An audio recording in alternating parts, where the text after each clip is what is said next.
It's whoever is blue. Looks like Annette. All right. Welcome, everyone, to the System of Care Advisory Council October meeting. And being a classic movie buff, my favorite right now is Sunset Boulevard with Gloria Swanson. I love that movie. It's just wild. It's just wild. So, welcome again, everyone. I'm Annette Magicotomy, representing family and those impacted by juvenile justice. So, welcome. Just going to review the agenda here is to discuss adult partnership training and opportunity expectations, discussion on voluntary custody arrangements to access services. We're going to have some public comment, discuss the expansion effort for recovery schools, and we'll have some housekeeping and announcements. And Adam, I switched it up. You're on for roll call. I see that. We'll start with Allison Stark and Sonia Little Deer Evans.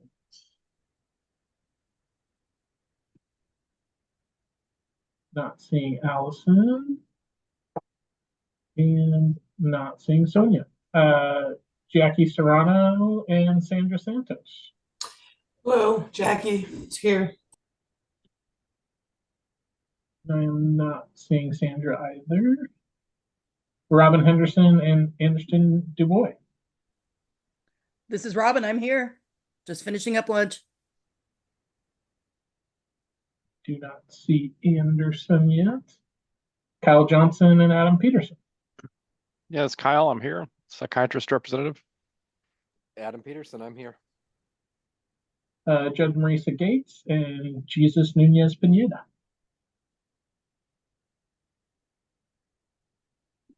Hey, it's Jesus. I'm here. I'm not feeling too well today, so I might dip out early, but I'm going to try to get through as much of the meeting as I can. Thanks, Jesus. Take care of yourself. Grace Bullock and Emily Cooper. Grace Bullock is here. Good to see everyone.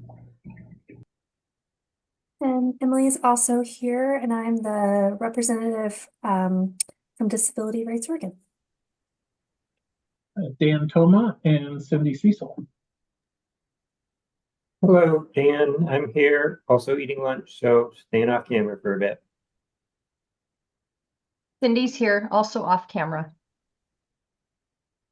Ebony Clark and Carissa Cousins. Chris is here. Also keeping my camera off while I chew on my carrots. Perfectly acceptable. Thank you all. We still have an open seat for a youth member, so if you work with any youth or know of anybody who may be interested, please send them our way. Jill Archer, and then we've got April, who we know is going to be absent, but Lacey will be here at 1, so we'll go with Jill Archer and then Annette Magicotomy, reintroduce yourself. Hi there, this is Jill. I'm here. Hi, Annette Magicotomy here. Dana Hiddle and Andrew Grover. Not seeing Dana.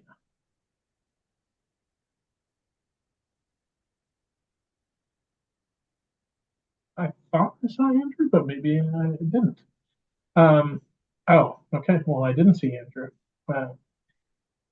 And I don't see Amy Baker, and I'm not sure. Then it's Alicia. I'm here. And then I'm Adam Rodakowski, one of the co-chairs and represent a youth serving organization. Should we comment on, will Amy continue to be here, or when does she start her new role as the governor's advisor? I believe that's this month. Yeah, I thought it was the end of October. I'm not sure what she won't be able to remain on the council once she starts in that position, but I don't know if she was intending to maintain her membership through today's meeting or not. Okay. And then just so for folks, awareness, we will be looking for a community mental health director then to fill that seat when Amy vacates it to join the governor's office. So that's it for roll call.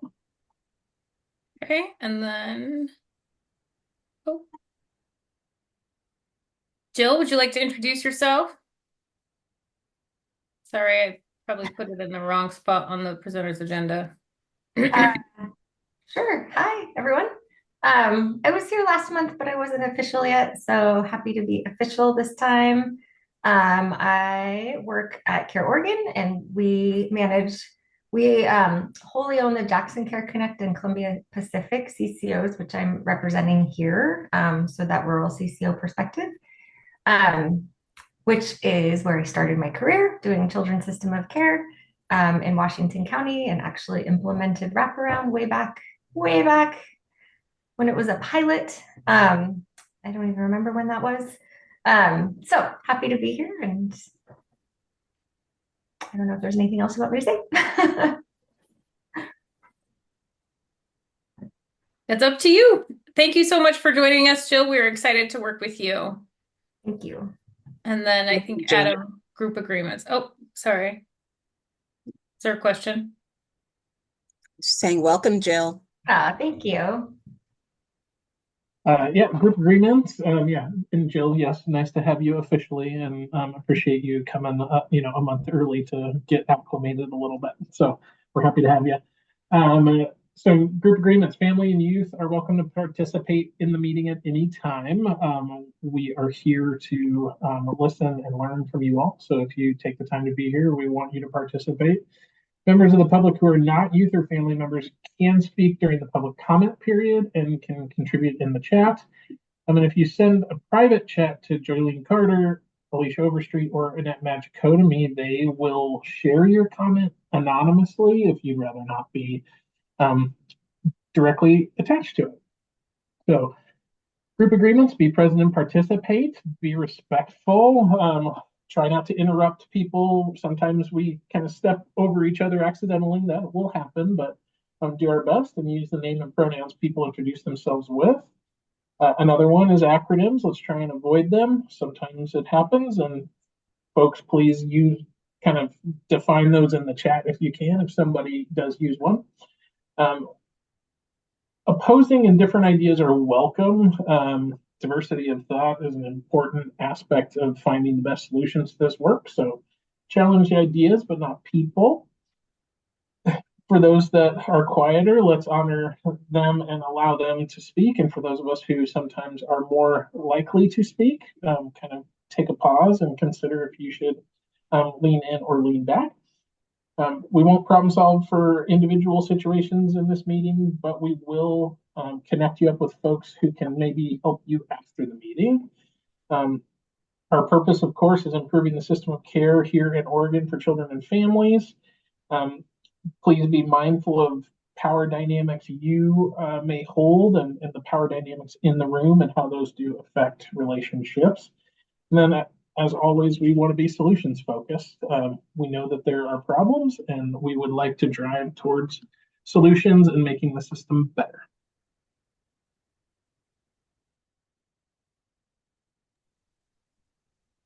Thank you, Adam. The SOCAC uses the GARE tool to ensure we consider racial disproportionality in all of our decisions. GARE stands for Government Accountability for Racial Equity. It requires us to ask the following questions every time we make a decision on policy, program, or budget. These questions have been added to our consensus slide to guide our discussions. GARE questions: what are the racial equity impacts of this decision? Are there strategies to mitigate any unintended consequences? Who will benefit from or be burdened by the decision? And is completion of the full racial equity worksheet warranted before we make a decision? You will see these questions have been added to our consensus slides to direct our attention to racial equity. Thank you. Next up, as we dive into our agenda, we've got Joylene Carter, who's our System of Care Advisory Council Youth and Family Engagement Strategist. And she has a training opportunity for council members to learn more about effective youth-adult partnership strategies. And so I will turn it over to Joylene. Hi, everybody. Today I am not here alone. So we have Zafir Michael Berry. I saw you just join us. We also have Cameron Burke. I'm going to hand it off to them, our youth leaders that are joining us from the Youth Council, to introduce themselves and introduce this training to you all.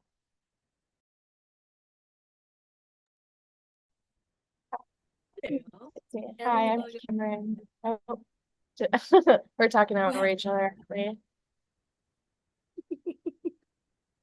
Okay, you go first. Me go first? Okay. Everyone always wants me to go first. Okay. Well, hi, my name is Zafir Michael Berry. I'm a youth advocate for the Youth Council part of the SOCAC. I use he, they pronouns. And I'm here presenting with, of course, Joylee and also Cameron, if you want to introduce yourself. Hi, I'm Cameron. I use she, her pronouns, and I'm also here from the Youth Council today.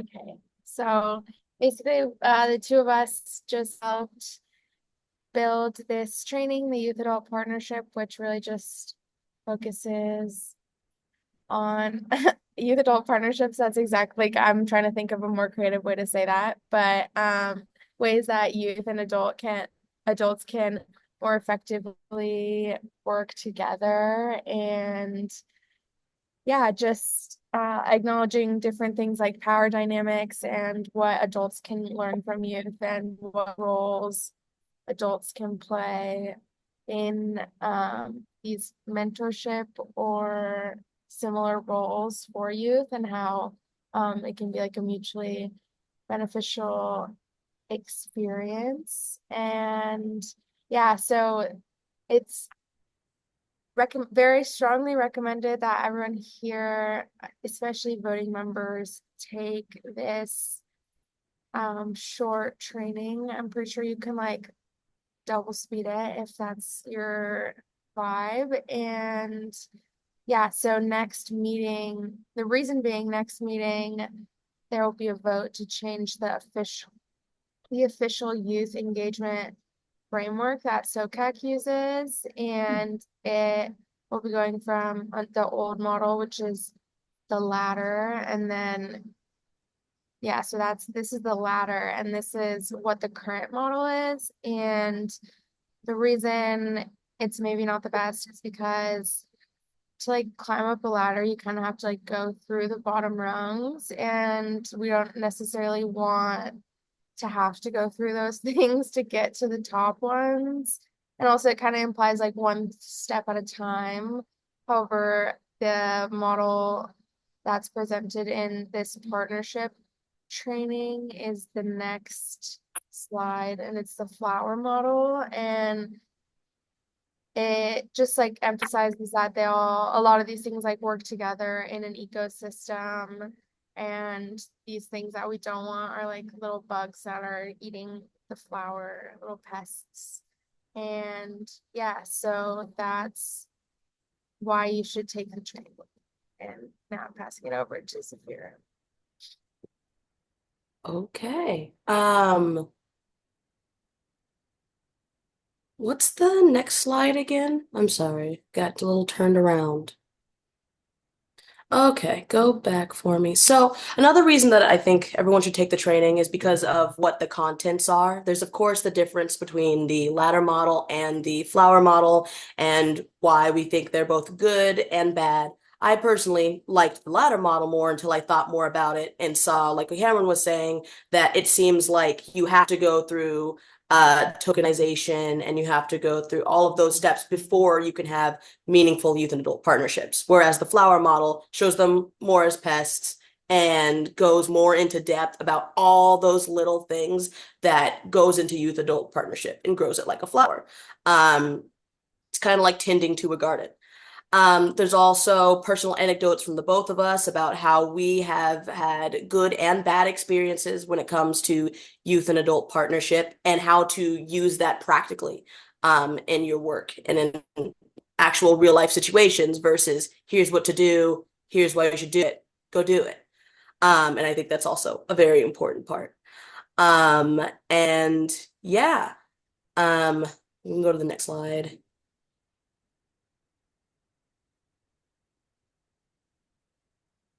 Yeah, so we're hoping that all members, especially voting members, watch the training before November 5th when we have to take a vote on it, because we want everyone to be, informed, make informed decisions. You don't want to vote blindly against or for something that you don't have like a full idea on, right?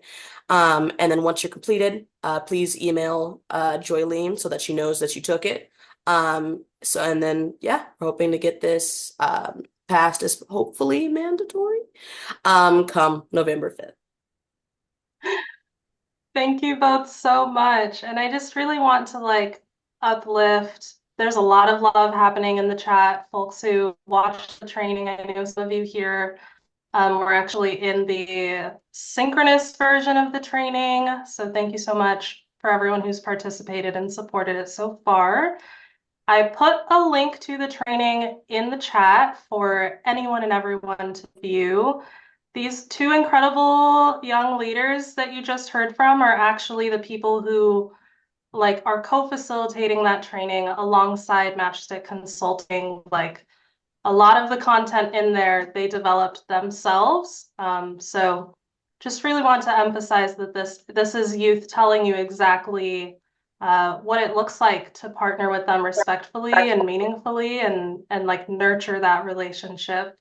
Because that's what we do in this council. So please take it if you are an appointed member, especially. You should have just gotten an email from me yesterday morning. Please check your inbox from Joylene Mabika 2 at OHA. So yeah, check your inbox or view it through the link, but we do want to kind of keep track of SOCAC member engagement with these materials. So just send me a quick message and say I did the training, and we will mark that complete for you all. And now I'm going to open it up to questions.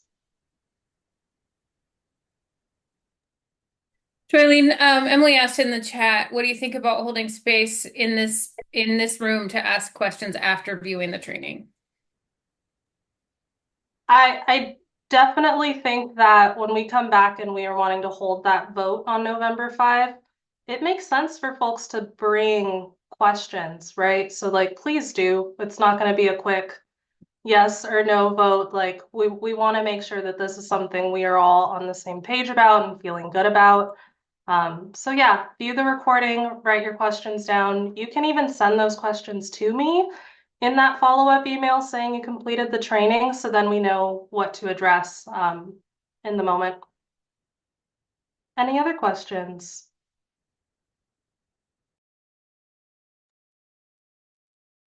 So the informed vote, I want to make sure I'm tracking, is to kind of move away from Heart's Ladder and move towards the flower. Yes? Yes. Okay, cool.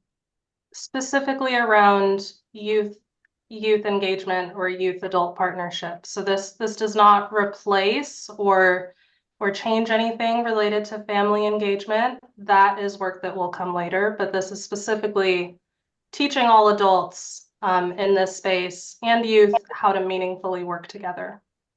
Cool.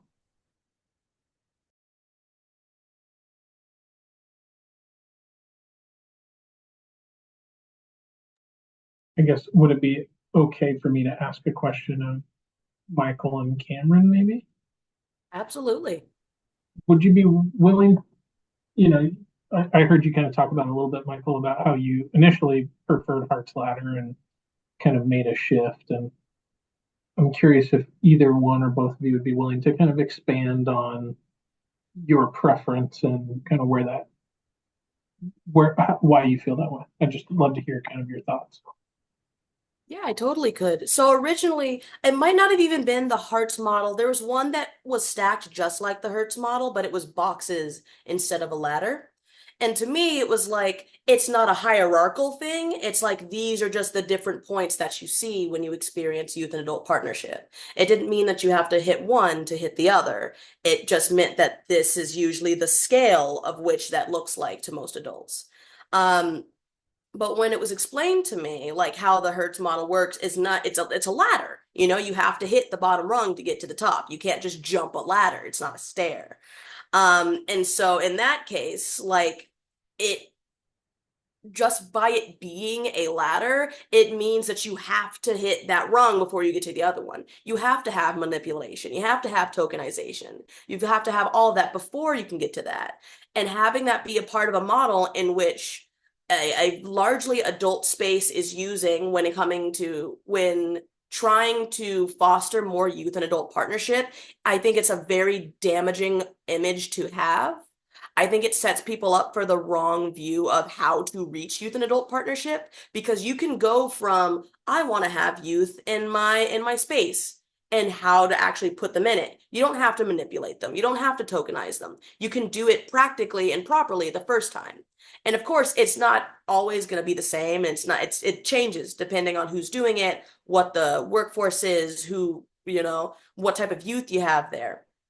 But I think that having a model that's being used that says you have to do these bad things before you can do it at least okay, I think is damaging. Also, just plug with training again, we definitely go more into depth like on the differences in the training, but I think I don't know who's on sides, but if you want to go back to either the flower or the ladder, the like slide before this, it's like in this one you can see that like on the different petals, it's like youth. One of them is youth led. Excuse me. Youth led adults have no decision making power versus like youth led shared decisions, adult led shared decisions. And so it's like different situations are going to call for different amounts of involvement from youth or different amounts of involvement from adults. And that's like part of youth adult partnership. It's like a scale. And so in this model, it's just more about them like coexisting and being part of like a greater like organism or ecosystem, and then like needing these things like light, so like this enabling environment and soil, and like the roots are like what allows these things to happen, and so like all these things work together, and like I don't know, I think that emphasizes more just like what we talk about in both like youth and family engagement, just wanting to address like multiple aspects and realizing that just because one needs being met, like people are multifaceted as well.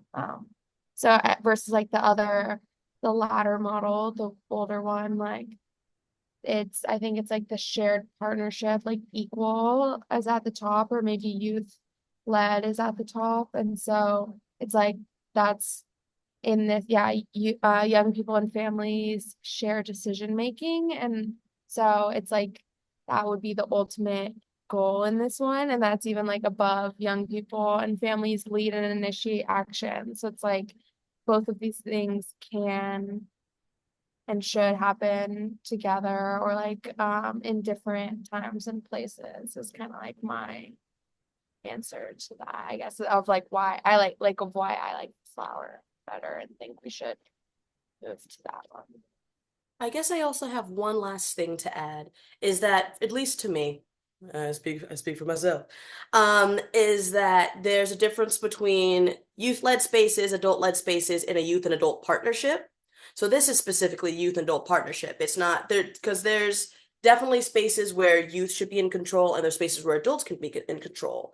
This is a situation in which like it says on the flower, I just realized I can't use that word anymore, inclusivity and intersectionality, where everyone can kind of come together and have that shared experience versus one or the other.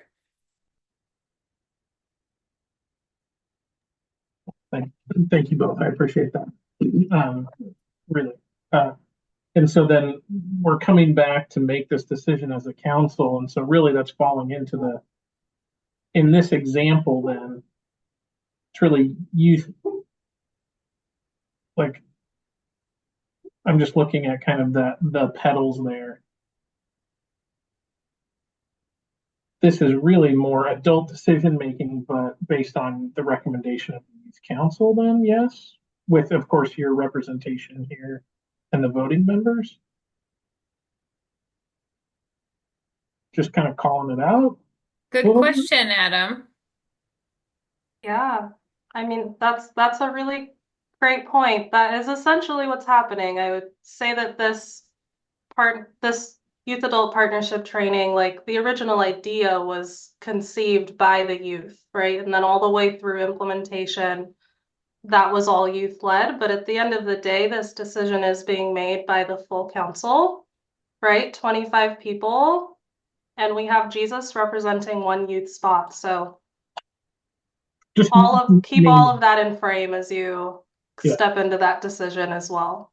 yeah, that's, I just wanted to name it as I kind of saw it. So, but yeah, thank you. Thanks, Michael and Cameron. I appreciate it.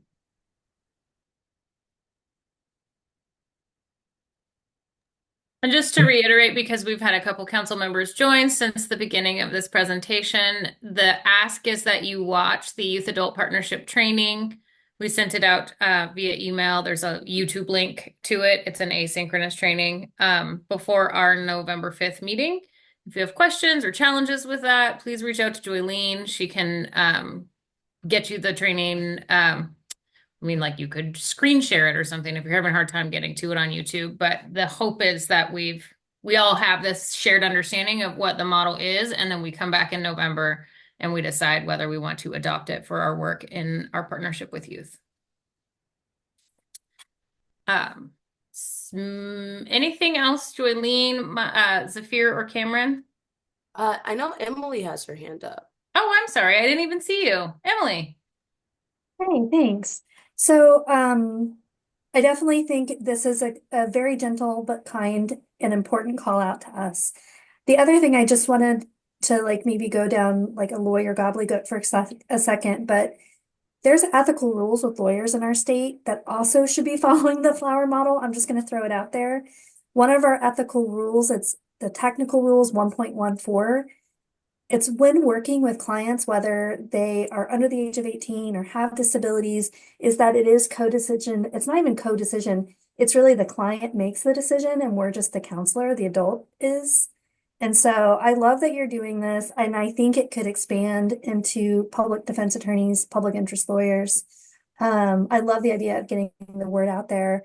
And I guess my question for you all is, in addition to watching the training and asking the questions, are there any requests you have of the council in terms of how we're structured and how we make decisions?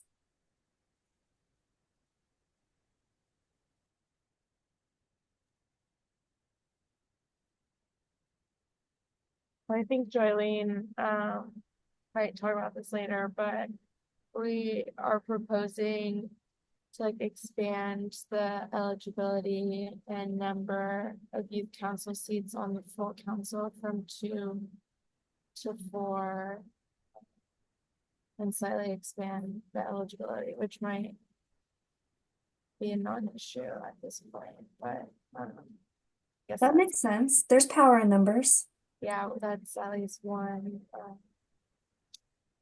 way.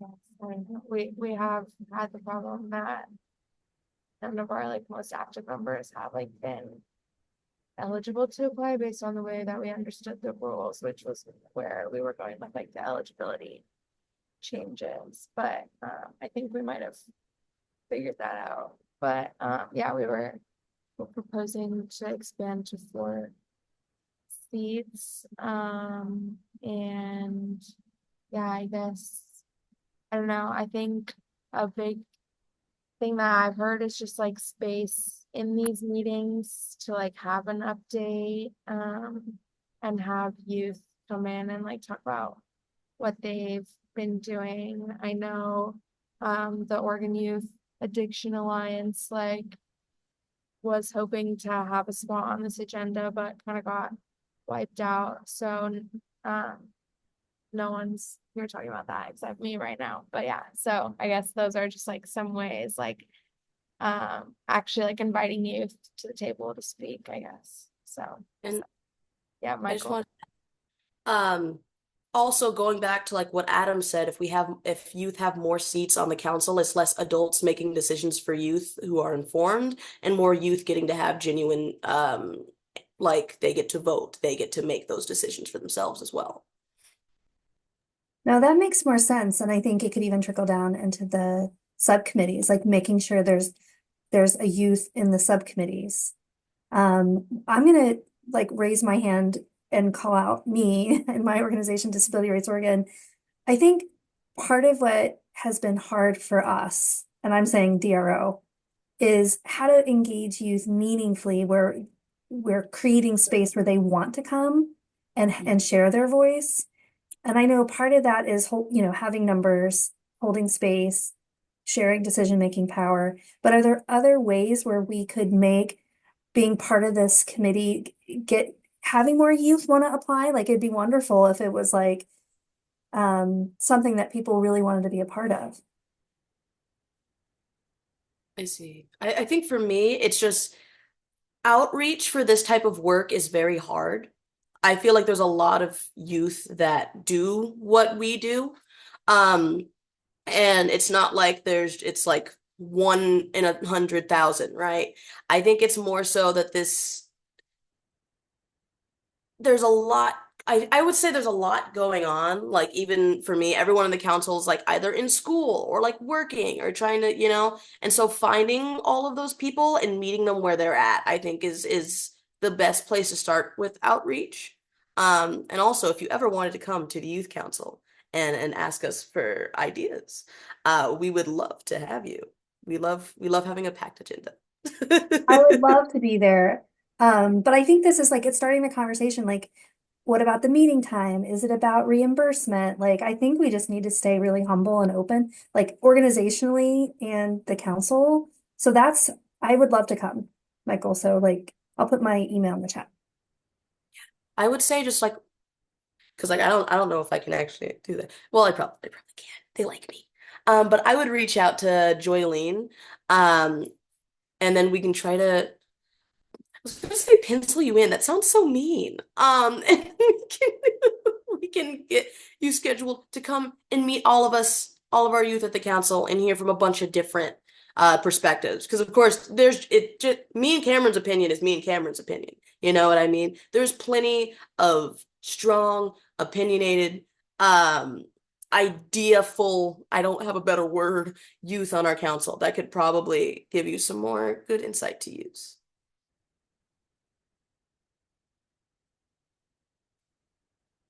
No, thanks, Joylene. Jesus has got the jokes today. She's never had an opinion a day in her life, she says in the chat. Yeah, sure. We all believe you. Okay, well, and Emily, there will be more time for this conversation in our November 5th meeting after we've like watched the training. And I think we are also starting to get recommendations from our youth engagement technical assistance provider on sort of some structural things that we might consider to make it easier for youth to meaningfully participate in our work. So big changes on the horizon, potentially, depending on how we want to engage with those recommendations. So now we're going to move into a topic, this voluntary custody agreements for the purpose of accessing services. This is a topic that is difficult, that people have feelings about on a lot of different sides. So I just want to sort of name that if you are frustrated, if you're upset, please do what you need to do to take care of yourself. We want you here. We want to hear your voice. We want to hear your perspective. And if you just need to step away for a minute, this meeting will be recorded so you can come back and watch the rest of the conversation at a time that maybe works out better for you, and email comments, questions, suggestions for next steps to me, to anyone else on council staff. Just because you needed to go take a break does not mean you don't get to speak on this topic. So want to make sure that that is clear. And then we have Joylene, we have Alicia, we have Annette here as well for people to reach out to. If you have a comment or a question that you want to speak into the room, but you don't want to do it yourself, you don't want to be associated with that question, to a system partner, please engage to the best of your ability. If you have a question or comment, it's really important that that gets into this space. So caveat aside, there is a myth in some parts of our children's system that parents who are unable to get their children into the services and supports, primarily behavioral health services, that they need should turn their children over to DHS in order to get them into care. We are hearing this from folks in emergency rooms. We're hearing it from parents, right? People are suggesting, why don't you just give custody of your kid, or people will get clear on the terminology. I'm not excellent at it. Over to DHS so that they can take your kid in and provide them the services and supports that they have. We're going to hear first some personal stories, as you'll see we'll start with Carol Dickey, a family advocate, grounding us in lived experience of this difficult situation. We'll hear from Dr. Becky Marshall from OHSU, who sees this happen in the emergency room where she works.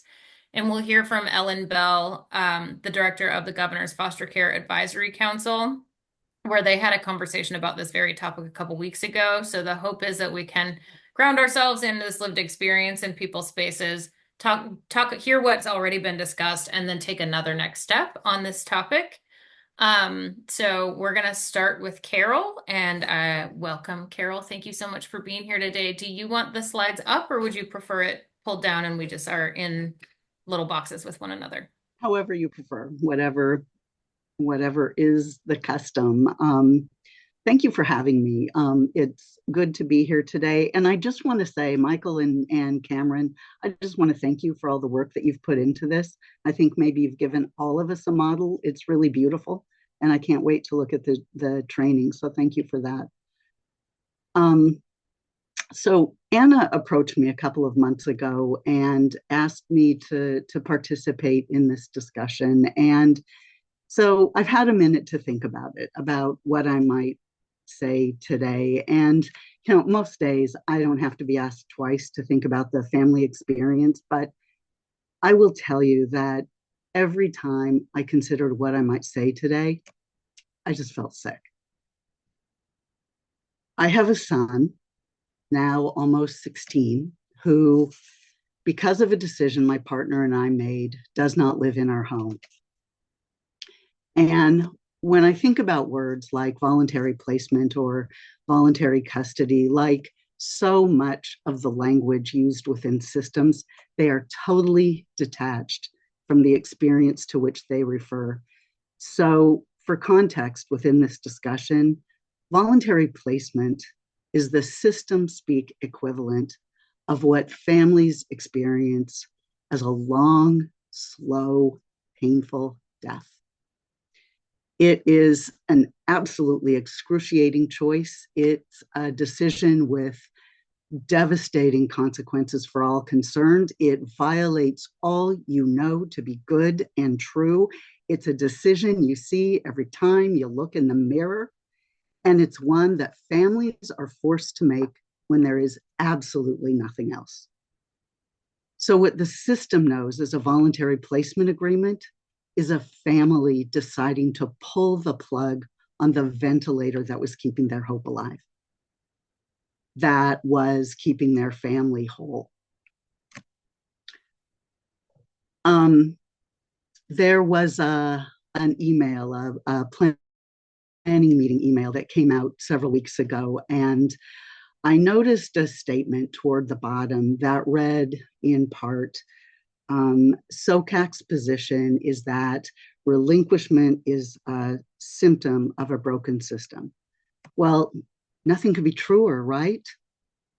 From a systems perspective, it is just that. It's a red flag which indicates that the system isn't functioning optimally.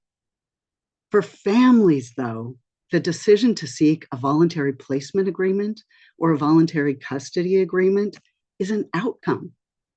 It's an uncounted outcome, but it is the catastrophic end of a long sequence of systemic fractures.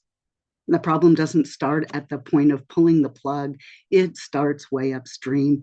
It starts the very first time a parent brings their concerns to some part of the system and doesn't receive help because the child is too young, or the parent has been labeled a complainer, or the diagnosis isn't right, or there's no diagnosis, or the diagnoses are too complex, or frankly, because services just don't exist. That's where it starts. And I'm saying some part of the system when a family brings their concerns to some part of the system and not provider, because this is not about people not doing their jobs. And it's definitely not about families who don't rise to the challenge. It is about a system which functions elegantly, brilliantly, exactly as it's designed to function. Our child serving systems are anemic, reactive, punitive, almost entirely crisis driven, and too often controlled by mucked up financing. And within that system, relinquishment is a strategy.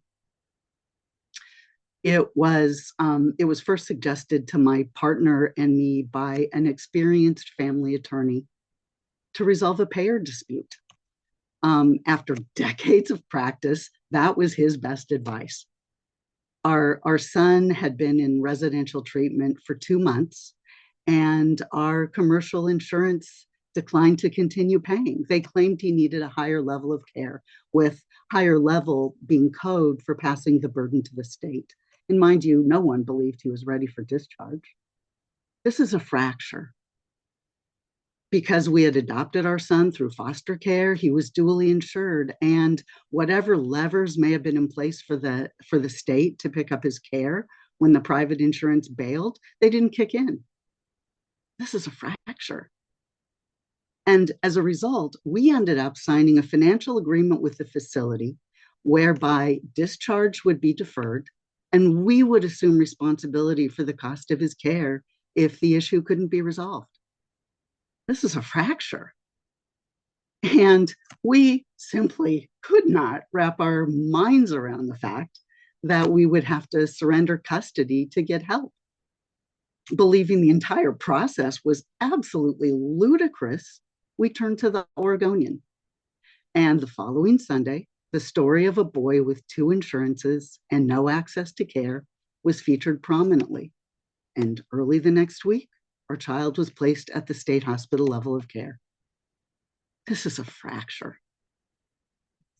He stayed there for the next 3 years, and when he was eventually able to be discharged, still expressing behaviors that were not conducive to living safely within a family home, there was no step down. And there were no services adequate, and there were no services to support him at home at his level of need. These are fractures. And at the peak of our desperation, still looking for solutions and trying to figure out how we would possibly manage at home to keep our son well and our other 4 children safe, we were actually told by a provider that we were lucky. We were lucky there were 2 of us because we could take shifts being with him through his documented sleepless and sometimes aggressive nights. And with the luxury of distance and space for a little compassion, I can see that now as the reactive bite of a totally overloaded provider. But that frontline providers are so overloaded is a fracture. And as we stared down the tunnel, the dark, dark tunnel of no good choice, literally contemplating at times whether we would remain on this planet, we were informed in writing that if we failed to pick up our son at the appointed date and time, something we had never entertained, we would be reported for abandonment. And I mention this because threatening, the weaponization of the power differential is also a strategy. It's a strategy of a system steeped within a culture that tolerates and perpetuates structural violence, and it starts way upstream. This is a big old, way too frequent, hidden in plain sight fracture. So there was nothing. There was nothing. And that was now more than 4 years ago. And even today, I can feel myself closing the bedroom door. I can feel the pit of my stomach as I sat on the edge of our bed and called the hotline to ask for help, to pull the plug. And after a few weeks, we entered into a voluntary placement agreement with ODHS, whereby we maintained full parental rights, and our son was placed in a BRS foster home, a well-skilled, long-serving provider. And when exactly 3 weeks later that placement failed, our voluntary agreement was also severed. It's voluntary on both sides. Our son's acuity would make him difficult to place, and there are too few resources. This is a fracture. And for a variety of reasons, even without an agreement, DHS continued to help us. And for that, I will be forever grateful. They moved him into a hotel where my partner and I alternated nights with a staffing service until we were able to find a stable placement. And though it worked out for us, this is a fracture. And I've just told my family's story. It was horrid. Even telling it in short form is horrid. And at so many turns, I recognize how lucky we were. I know that there are many families who call DHS and are turned away. I learned just last week of 2 families who have been told by the hotline that if they haven't hurt their children, there's nothing DHS can do. I've met more than a few families who have been advised by social workers and others, it is not a myth, to leave their children in emergency departments, later being charged with abandonment. Many of them adoptive parents, some professionals who are now unable to work in their chosen fields, all irreparably harmed. And fracture is way the hell too small a word. And this is just the trailer. There's a feature-length version of my story and of all these stories. And the fractures are in different places, but the outcome is the same. For families, voluntary placement is the outcome of a very broken system. And I haven't told you anything today that you don't already know. So as you face where to go from here, I will urge you to think differently. Step away from the table. Step away with respect from all you think you know. Set aside the system lens and take the family journey. Start from the beginning where families start, at the places we first ask for help. Look at the service level. This is where families meet and interact with the system. Look at the quality of the interaction. Don't just count the number of providers, for example, but let it matter that they are often not equipped for or supported in the level of complexity the families they work with are facing. Look at the infrastructure, the impact of the culture, the standards and norms that continue to drive the status quo within which we are so sorely stuck.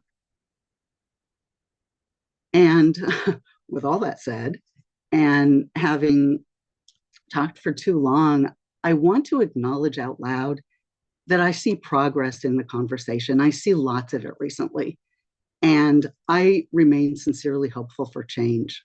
I also know, as does every other parent on the planet, that system change takes time. But again, for context, in the time that I've been sitting at tables like this, telling my story, my little boy has grown into a young man. And I know, I think we all know, that if we were starting our journey today, it would not be substantively different. It needs to be different. So thank you for your time and your thought.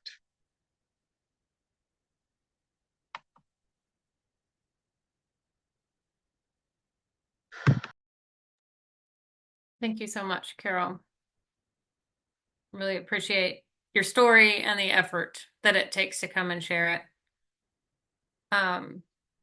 Now we're going to hear from Dr. Becky Marshall from OHSU and her experience with the same dynamic, but from the ER lens.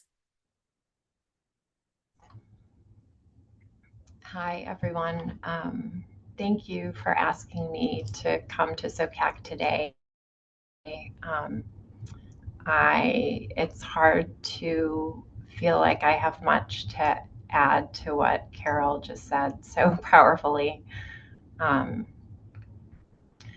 think so. I'm a child psychiatrist. I work at OHSU and I do a lot of work in the emergency department. So the youth and families I work with are almost always in crisis.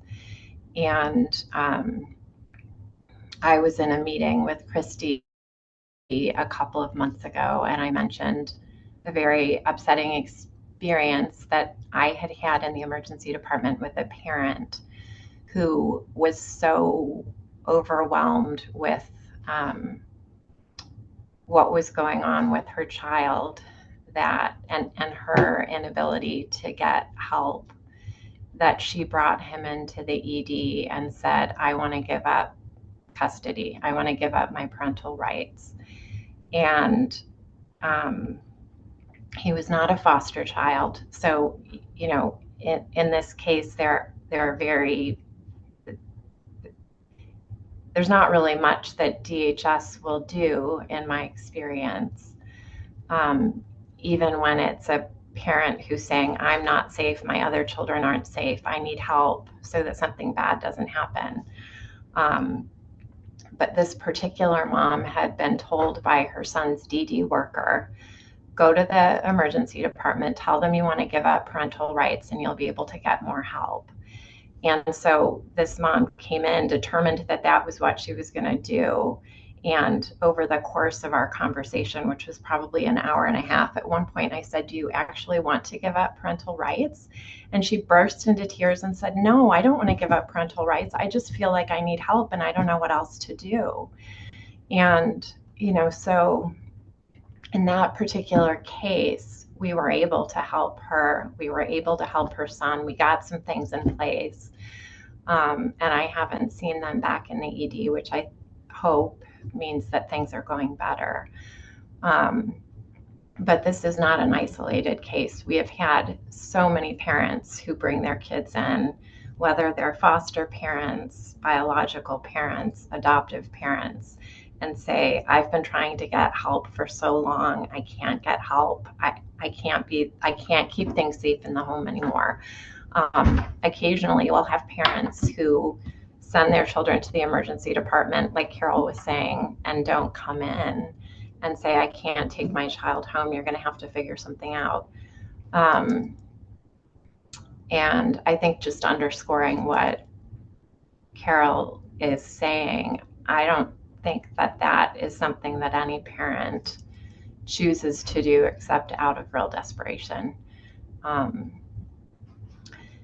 In my experience, when we have reached out to ODHS and said, hey, we've got this situation, the family needs more support, there are really variable responses based on what county the family is coming from, what resources that county has in place, and the individual circumstances. And so it feels like it's kind of a roll of the dice every time in terms of what we're able to put in place to help the youth and family.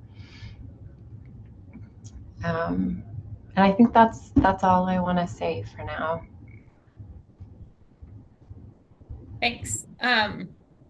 Appreciate you bringing a different lens. And then Ellen Bell from the Governor's Foster Care Advisory Commission.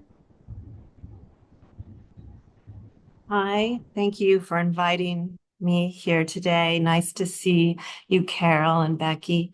My name's Ellen Bell, and I'm the Board Administrative Partner, Staff Coordinator for the Governor's Child Foster Care Advisory Commission.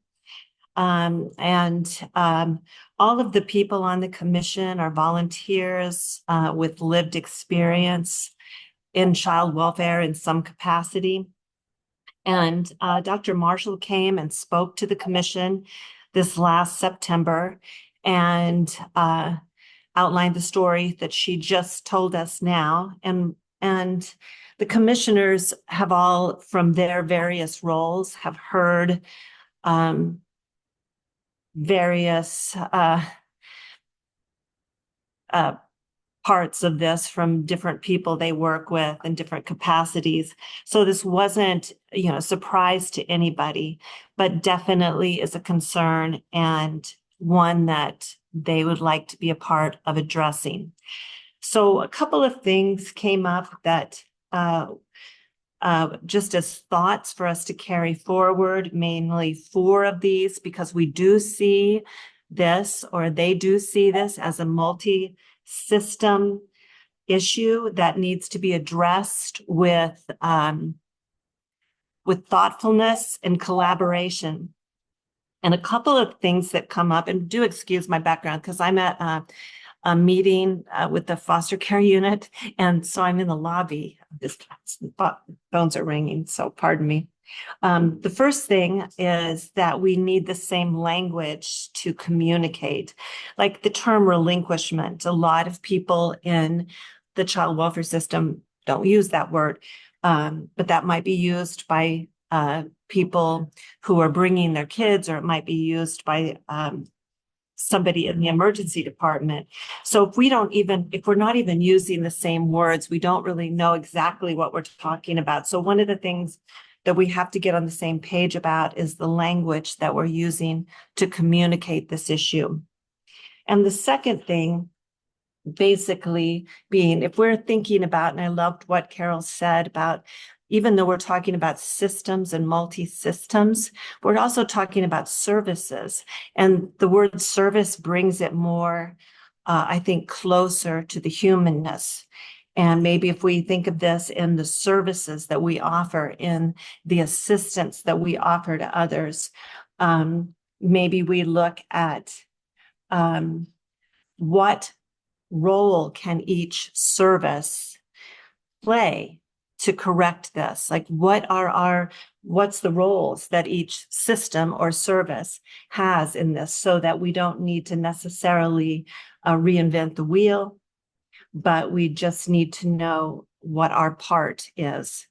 And then also, what would it be to actually fix this challenge? What would it look like? And I say fix with air quotes there. So coming up with some sense of a definition of what this would look like on the other end if we could correct it in a perfect world.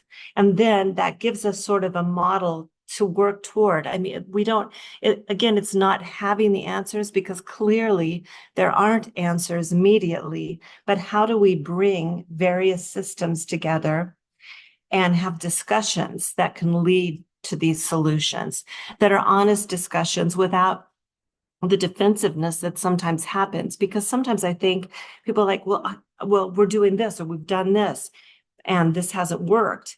And it's okay that it didn't work. So it didn't work. So how do we go back to the drawing board and have that collaborative discussion with an open heart and an open mind of what each service system could offer. And I think part of that comes down to deciding and finding who all needs to be at the table, and how we create that interface with what we currently have available, not necessarily creating anything new or different, but working with what we have and who we are to come up with a beginning and an idea of where do we want to go? And then we can begin to chart those markers along the path to getting there.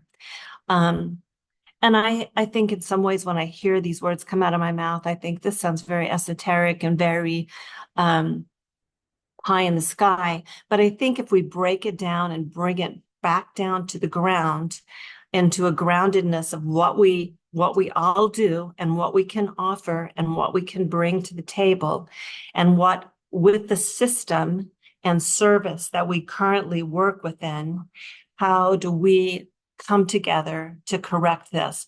And I think just beginning to hear the problems, I mean, it's certainly, it's overwhelming for the people experiencing them. So we have to acknowledge them as well. And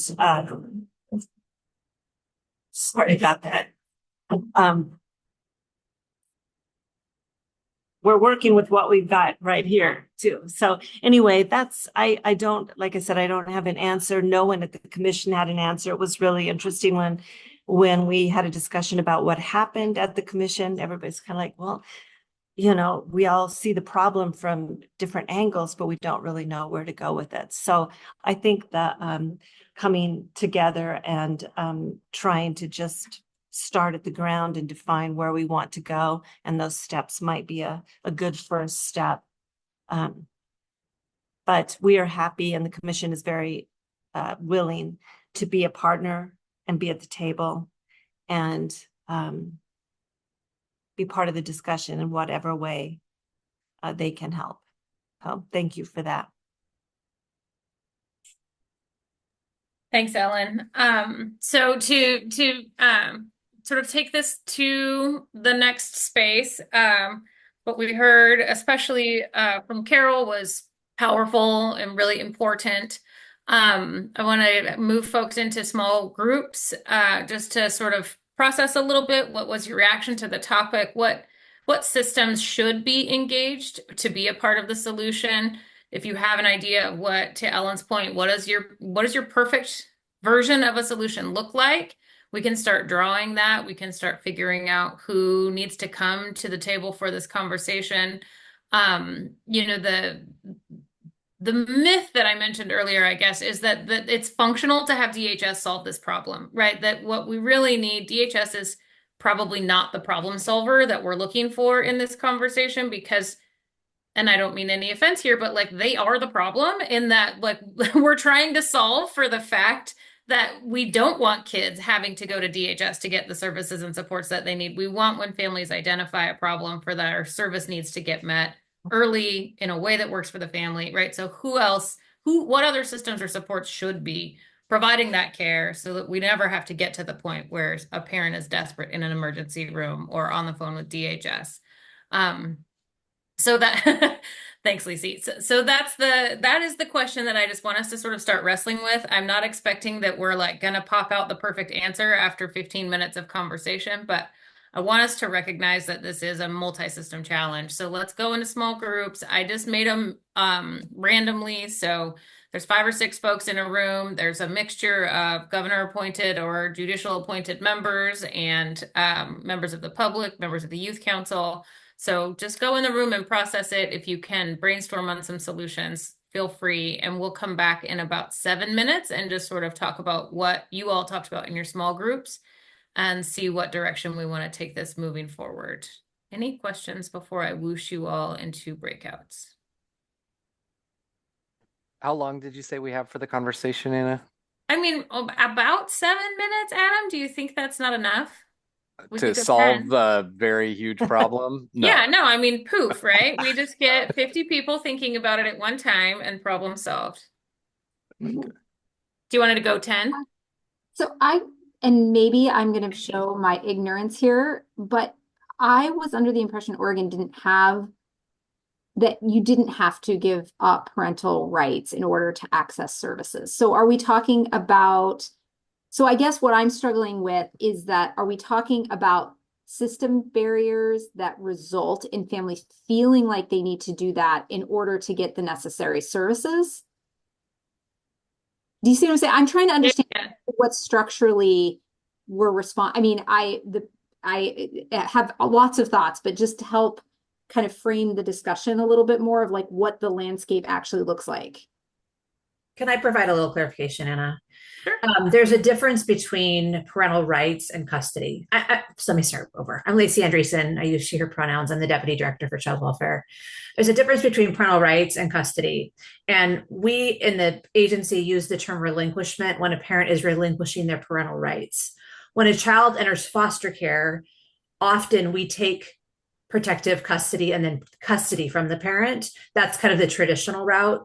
We do have an allowance for a parent to voluntarily place their child in foster care.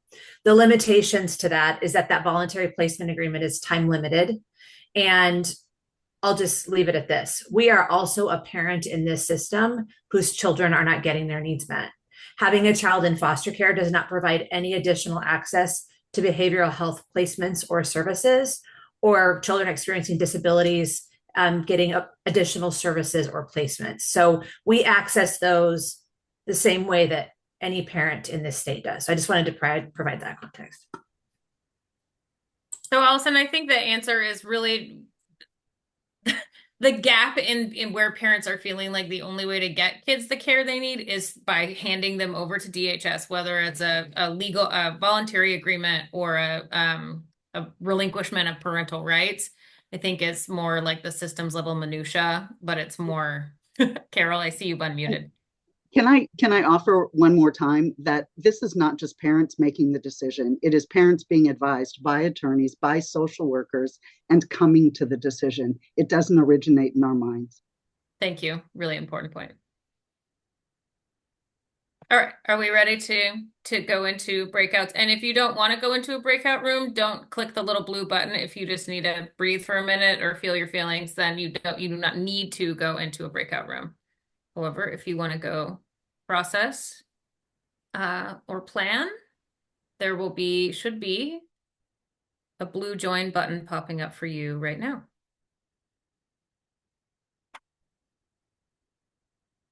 "15 minutes.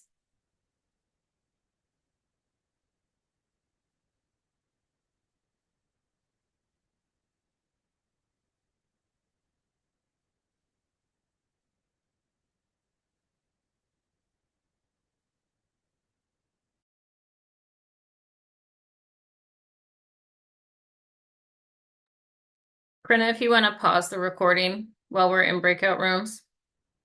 Back. Breakout rooms have another 30 minutes to close in the middle of someone's sentence. We'll wait for everyone to arrive back in the room.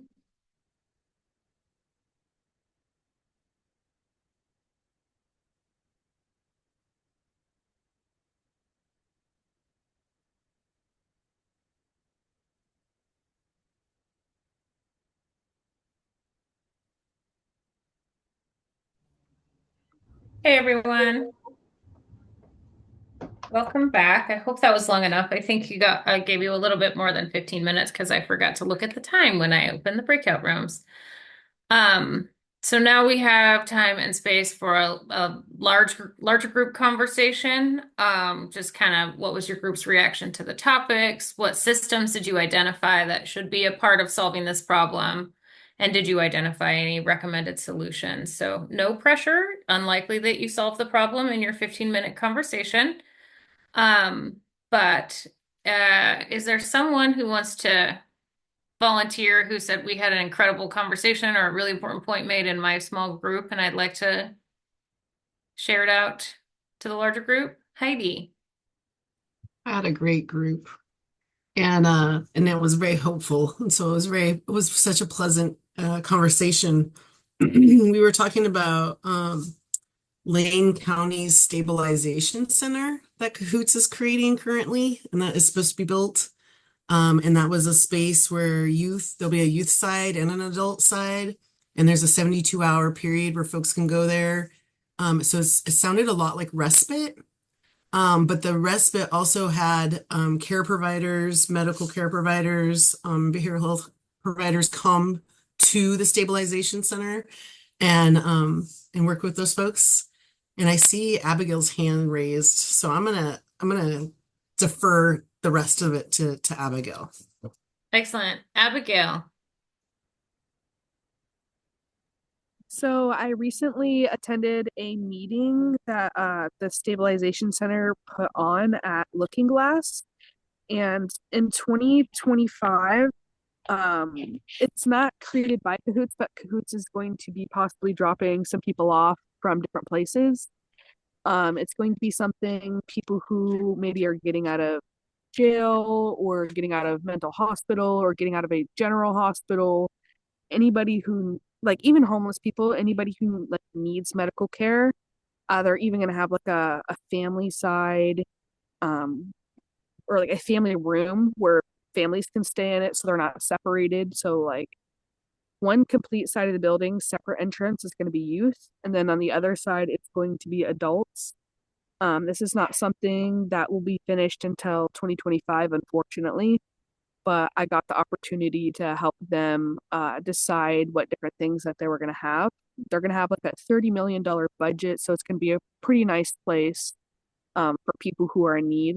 And my exact thought about it was it's like respite, and I wish that they had something like that when I needed it. But yeah.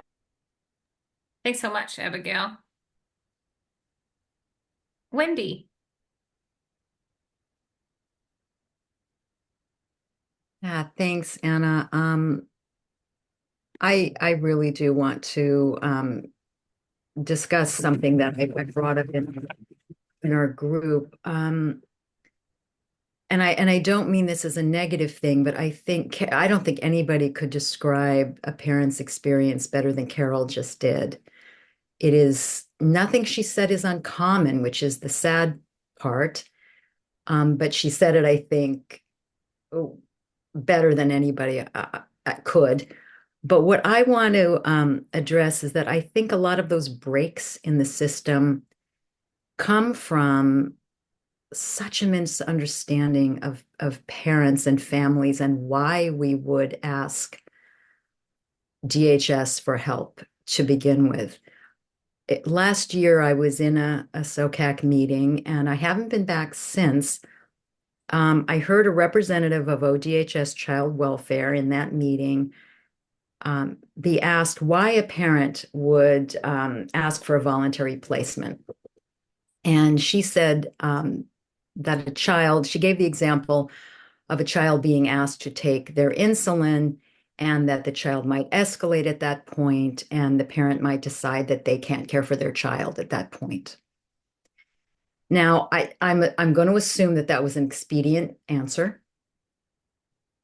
But it is such a mischaracterization of families, of the extent of the trauma that we go through when our kids have severe mental health and behavioral health needs. It's the kind of mischaracterization that actually reverberates through ODHS. It affects the caseworkers who then respond to parents in a similar fashion. Carol mentioned that threats are common. Not only in my own personal experience, but when I get calls on our warm line at Reach Out Oregon, I think it's critical that we begin to educate and continue to educate over and over ODHS workers, ODHS executives, people in emergency departments, people at facilities like Looking Glass, everyone who deals with families in crisis needs to be educated by people with lived experience. We are not people who become so dysregulated by a random escalation that we say, take my child. How horrible to hear that. We are parents suffering from our own trauma. We are parents who have been as resilient as we can be. We are people who are heartbroken and exhausted and seeking help. We adopt in good faith. We parent in good faith. And I don't want to trivialize the experience of biological parents either. That is certainly something that is equally important to acknowledge, that they too can be treated with such a lack of care. But until people are educated to alleviate that bias against parents, we are going to continue to be told, get off this phone or we'll take all your kids. Leave the emergency department or we'll have to call ODHS and they can charge you with neglect. We'll continue to hear things like this. We'll continue to go to facilities with our kids, praying that maybe this will be the change, only to hear, well, we assume you're abusive to this child. People need to listen and they need to believe. And that's a tall order, but but it begins with education, and the education has to come from people with lived experience. So we can begin to treat each other as allies and not adversaries. We all know that when that happens, the people who suffer the most are our kids. So that's my plea: education, education, education by people with lived experience. Thanks so much, Wendy. Adam.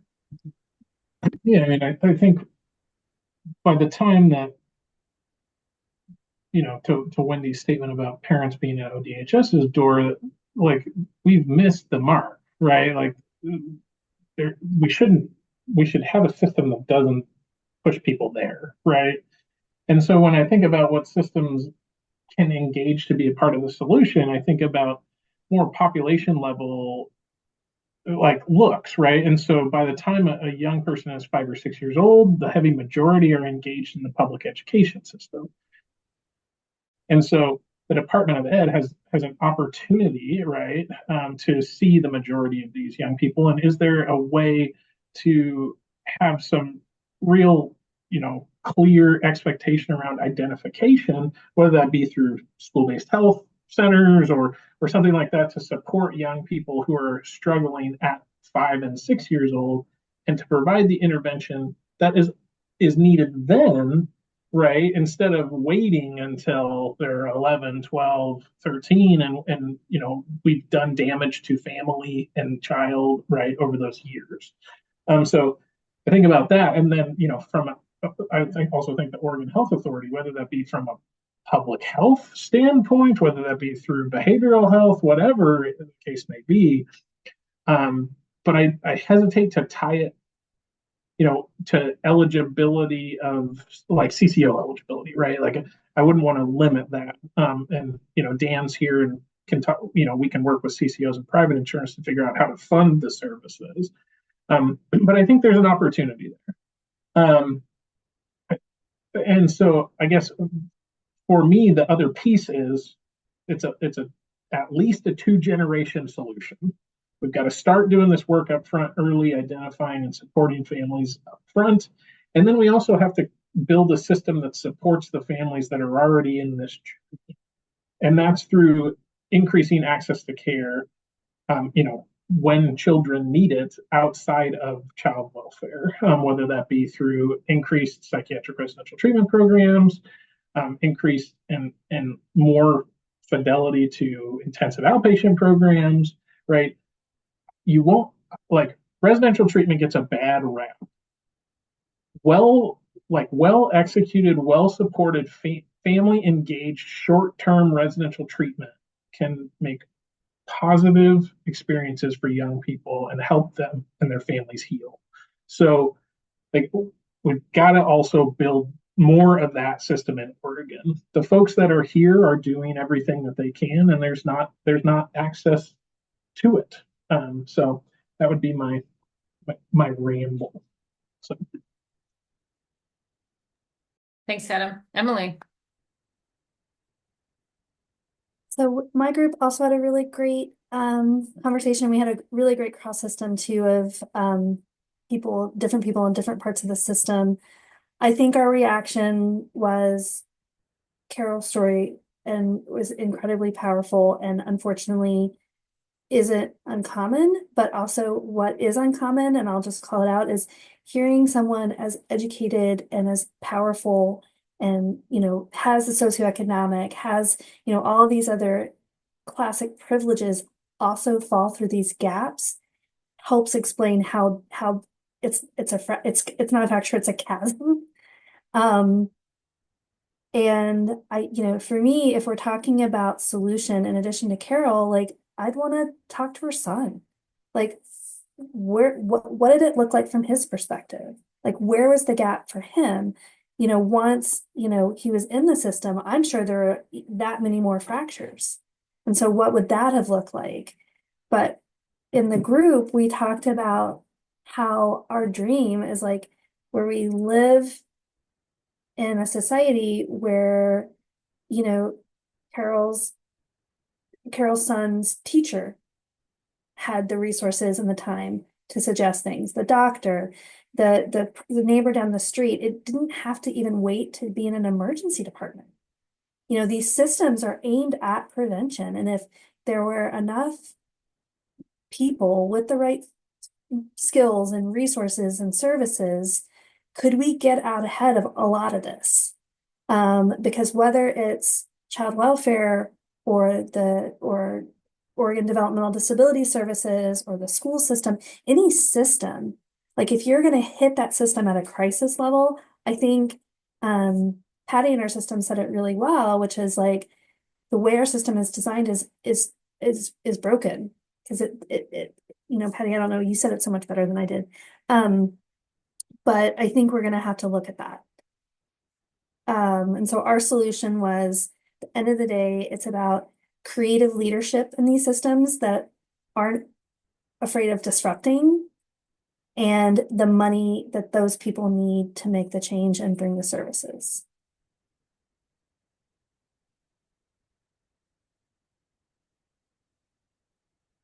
Thanks, Emily. I was writing down your suggestions. Dan. Thanks. Having, actually, let me start here. So one of the things that struck me about Carol is that she spoke of fractures at every step in the way, starting at the very first time that they reached out for help. And having been on the council since 2020, when we were ramping up what's our approach to dealing with these issues, a lot of what we were focusing on was a model that resembles what has now become the mobile response and stabilization services. And I remember a very strong emphasis on, you know, a front door for everybody. Doesn't matter what, you know, what your funding is. And also that you don't have to be at any particular level of acuity. Like, if this is a crisis for you, that's good enough. We're going to send somebody out. We're going to get you engaged. We're going to do these things. And now that we are building out mobile response and stabilization, and I know that local systems are really struggling to do it and struggling, but you know, with funding and with staffing and everything, I think it's really important for us to keep our eye on the ball of what the envisioned role of that is, and continue working to get to the point where that can be that welcoming open door for anybody, regardless of the perceived acuity of their need, and to build in the handoffs from that initial contact to ongoing care through commercial insurance, through Medicaid, through whatever resources a family might have available to them. And want to acknowledge as well that there's a lot of work to do to get commercial insurance to the point where we're actually holding up our end of that bargain. We're looking at you, Dan. You're going to fix that for us, right? Thank you.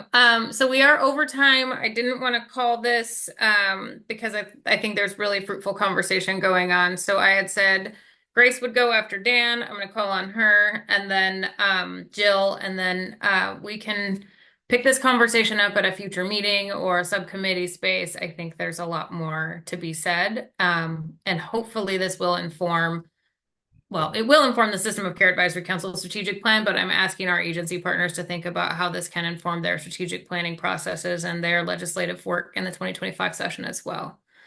Grace Bullock.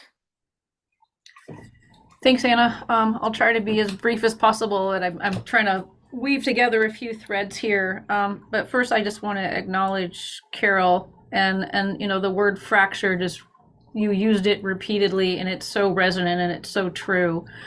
And you know, to what Adam said about education, yes, you are absolutely correct. Most of these kiddos and families, whether it's early childhood or K to 12, they end up walking through the education door, and there are a lot of problems and issues just with how our respective systems see and identify families. I could go down a rabbit hole, but I'll just kind of cut to the quick here.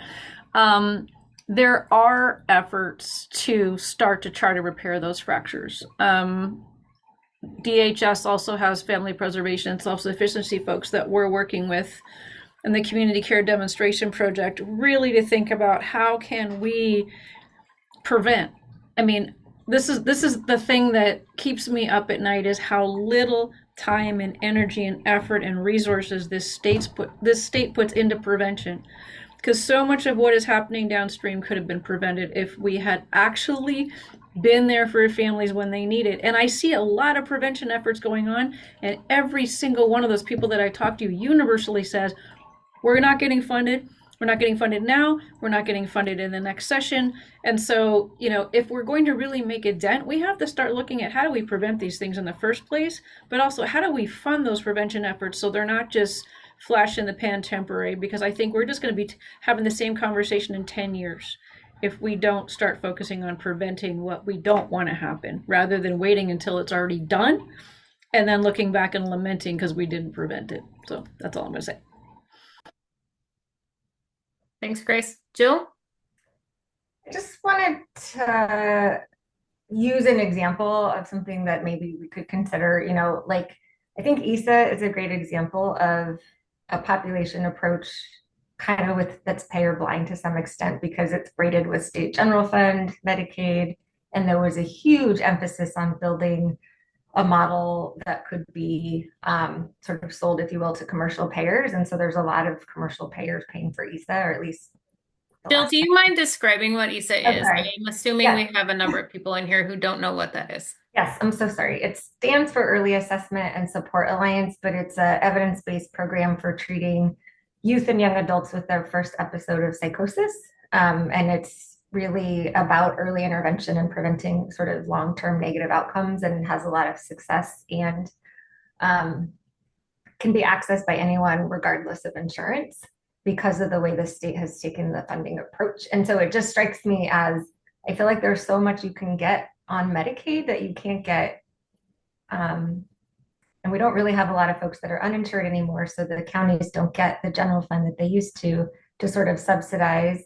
And so like maybe there's a model of care that could be sort of built in an ISA framework that you could sort of approach commercial providers with or something. So just food for thought. That's a cool idea. I wonder if Jill and Dan could brainstorm a little bit about how to structure something like that.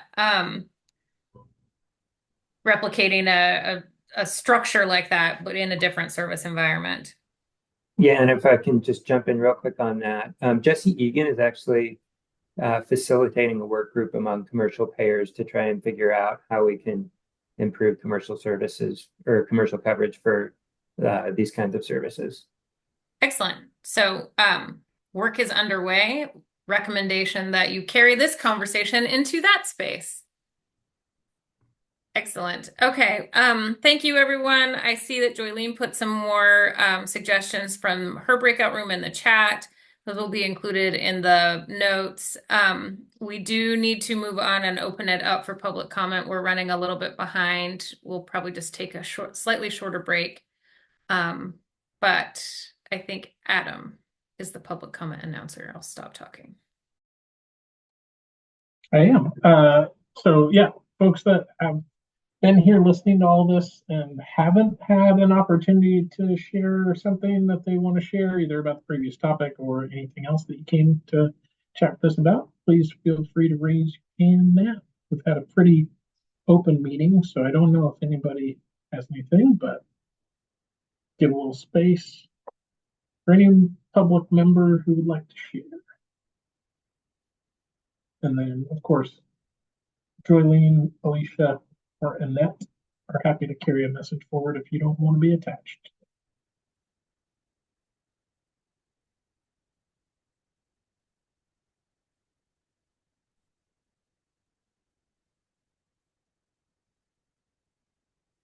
Take care, Jesus.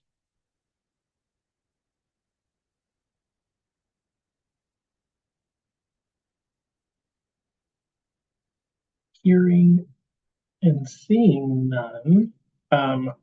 Just quick huddle, Anna and Annette. I don't want to shorten the time for our ODE folks who are here to talk about recovery schools. Do we want to break is technically over? Do we want to push through this subject and take a quick break after that? Or how are folks feeling? Or do folks need a break?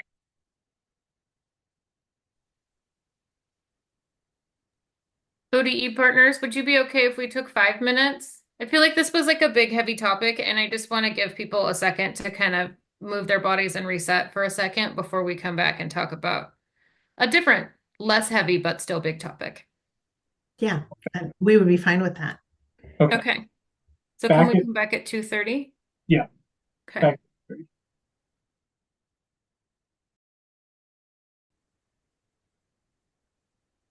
Did your green share button come up? Yes.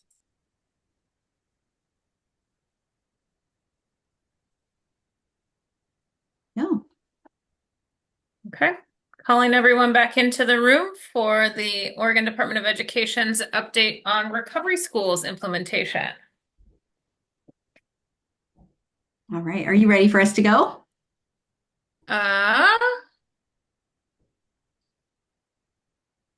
Adam, are we ready to go?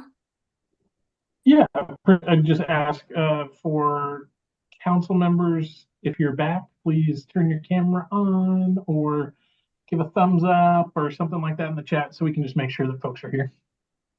Thanks. But yes, thank you, Brenda. Thank you, Kate, for being here. Take it away. Fantastic. Well, thank you so much for having us this afternoon. My name is Kate Pattison. I am the director of the SCORE team, which is School Choice Options and Recovery Education at the Oregon Department of Education. I use she, her pronouns, and I'm happy to be here today with my colleague Brenda, who will introduce herself in a minute. We're going to give you all an update on our recovery school implementation. And so these are brand new type of school. Brenda's going to talk about those schools briefly, and then we're going to get into some of the details on where we are with opening these schools. So Brenda, why don't you introduce yourself and lead us through the next section, and then we'll get back to some of the timeline and where we are with our implementation. Great. Thank you. And thank you for inviting us today to the SOCAC meeting. We're always really excited to be here to present. And so we're going to kick it off with House Bill 2767, which is the recovery school law. And I presented probably about 4 or 5 months ago when we were just opening up our request for application. So I did want to go through just a little bit of an overview for you again.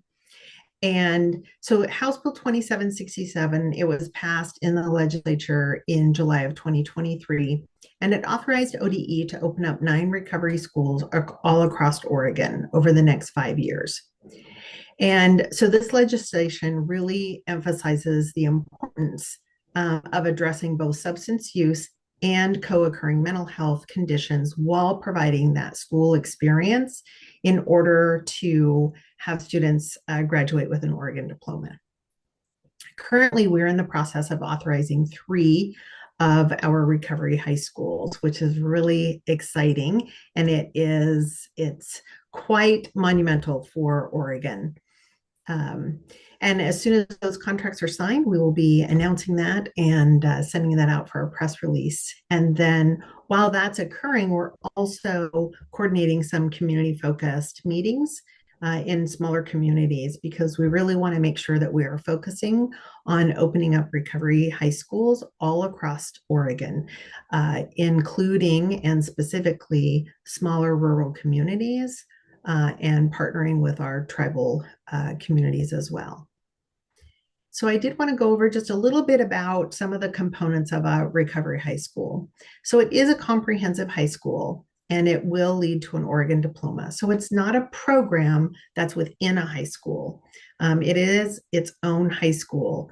And it also provides that recovery support that then integrates that substance use education, those mental health supports, and recovery mentors into the day of, the day of a life of a high school student.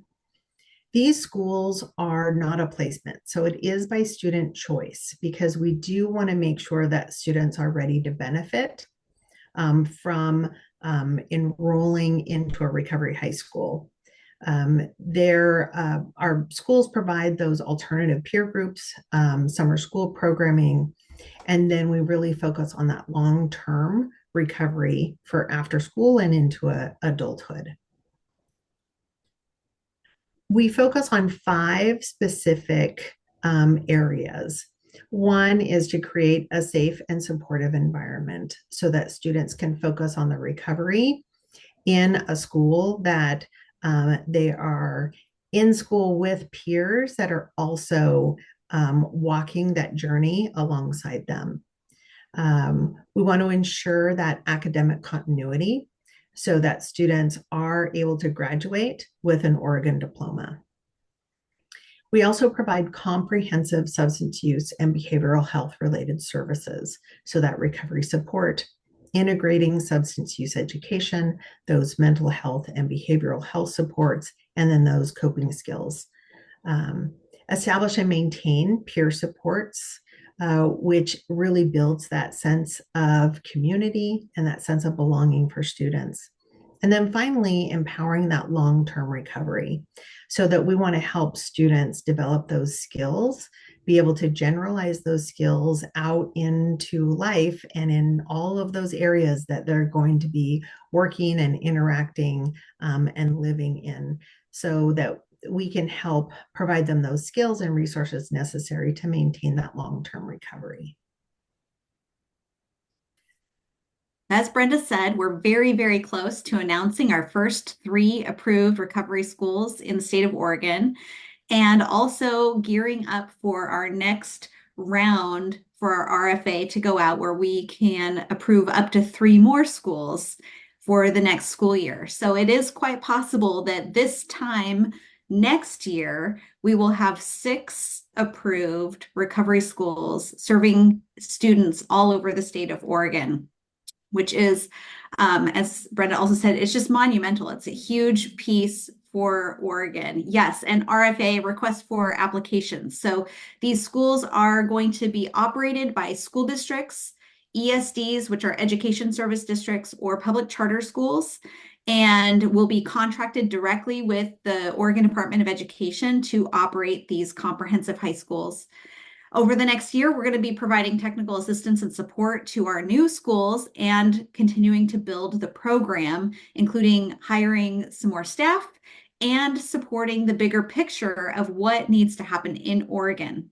So when we think about these schools taking place and becoming rooted in communities all over the different regions of Oregon, there are a lot of connected pieces that need to be in place to support the schools.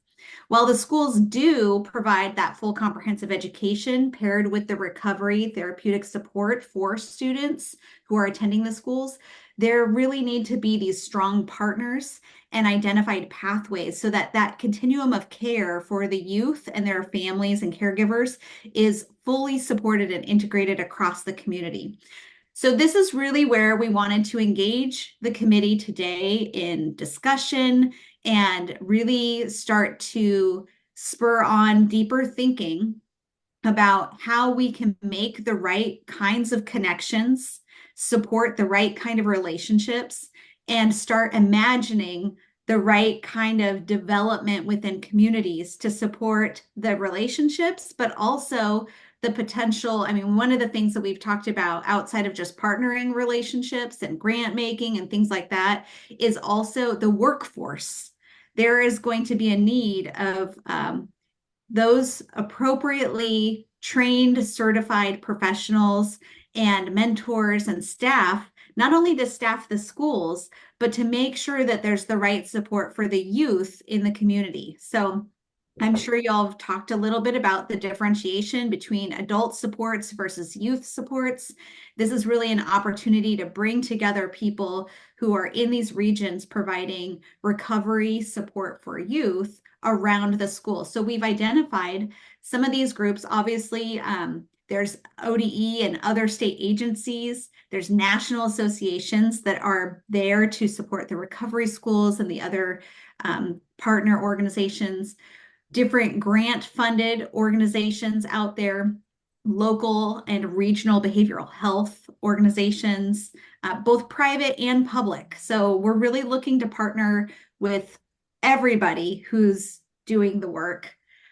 Local education and community support, whether that's community-based organizations, LPHAs, private providers, like I mentioned, those treatment providers and treatment places where youth are potentially getting the services and then need that alternate, like that other kind of school environment and place instead of going back to their neighborhood high school or wherever they were, they need that other place that might be the recovery school. And so making sure there's really clear pathways there, and then supporting alternative peer groups across the state to make sure that both in school, which is the recovery school, and then out of school supports exist for the youth and their caregivers to really have that vibrant, thriving, sober life experience and therapeutic supports beyond the school. So Brenda, if you want to talk through the rest of this, and then I think we get to start getting into some dialogue potentially. Yeah, happily. So for slide 7 or slide 6? I don't know if you wanted to touch on any of the other bullet points here, or if we just want to move into the next slide, it's totally fine. Yeah, I did want to touch a little bit on this. So when we're looking at supporting recovery schools, just like what Kate had said, we're really reaching out to a number of different community partners. What we really need to do is, as we're looking to open up recovery high schools in Eastern Oregon, in Central Oregon, Southern Oregon, on the coast, what we need is community partners or other linkages so that we can contact those providers and partners and local nonprofits, state or city-run organizations, because schools are working their hardest to try to find as many supports possible for students in their school districts. A lot of their school districts are so small that they don't have the ability to then really reach out and make those connections. Some of them do a great job of that, and some of them just don't have the staff to do it. And so we want to be that support persons for those school districts or those education service districts or ESDs, in making sure that we're able to do some of those community events and get people all together, educate people on recovery work, on recovery high schools, what they are, what they aren't, and then how we can support them to be successful in applying to become a recovery school. And so that's what, I mean, we really want these to be open all over the place. And these are hard to do even in areas like the Portland metropolitan area, but they're going to be even harder in places like La Grande, Oregon, or in Sisters or Douglas County. And so, so any ideas or support or linkages that you can help us with, that would be awesome. That was it. That was more rambling, but you know me. So our next steps, what we really want to do is we want to facilitate those community meetings in those small rural areas in Oregon. We're also planning to meet with superintendents, local community partners, and clarify what that recovery school is. Learn more about state level agencies and how to build the coalitions between all of our agencies together, because The Department of Education, while we want to do everything and be the end all and be all for everybody, it's really not our place. We need to stay in our lane with education and recovery high school work. But there's so many more services that are provided, and we want to be able to form those coalitions so that we can help support each other and reduce the stigma, reduce addiction, and keep our kids alive. And so we are going to be opening up a new request for application, or an RFA, for the next round. We're hoping that that will open up in January. So we really do have a crucial time here within the next 3 months that we really want to get out to communities and educate them on this. And then we will continue to focus on aligning our practices for building those communities so that they're sustainable, and they have that support for recovery schools. Great, thank you. So we're going to put up this last slide here that has some questions we'd like to engage you all in. And then I see that there's some stuff in the comments. So Brenda, why don't you take a look at some of the things in the comments right now and the chat. The questions we really have for the group is, what questions do you have for us? So make sure you get those questions in. We're really curious, want to be responsive to that, provide more information. And then also, what connections do you see between this work that we've described and the committee, or other programs or networks that you're connected with? So we're really in that space now where we want to be making, identifying, and connecting all of those networks that are supported of these recovery schools. And then also, how can you help us with any upcoming community events in your area? So as we're going out across the state and doing different meetings, is this something that you'd like to be connected with? And can we invite you or have you connect with our regional meetings that we're going to be setting up? So Brenda, I don't know if you read that. Yes. First, and you want to dive in? Okay. Yeah. So Roberta had some great questions. And while it is true that school districts are educating students more and more often with students who have mental health challenges and behavioral health concerns, many of those students become eligible for special education. They don't get the same level of weight. So when we talk about funding for schools, school districts, regardless of how many students they have that are eligible for special education, they only receive 11% of a double weight or a double amount of funding for special ed. Most of the districts in the state are running at around 16 or 17%. So there is a good 5% of students that are on IEPs that they don't get that double funding for. That is different than the recovery high schools. What was amazing, and the legislature really was supportive in this, is that there is not only that double, but there's also a different fund within the Statewide Education Initiative Act that helps to provide additional student amounts. So instead of maybe $15,000 a student, they might receive $30,000 per student. What that does is these are smaller schools, so they don't run anywhere more than 50 students. Most schools are probably going to run around 20 or 25 students. So they're very small schools. They get that additional funding so that they can actually fund and support mental health and substance use and recovery mentors. Yeah, and I think Brenda, I just want to tag into here, just really to emphasize, these are small schools.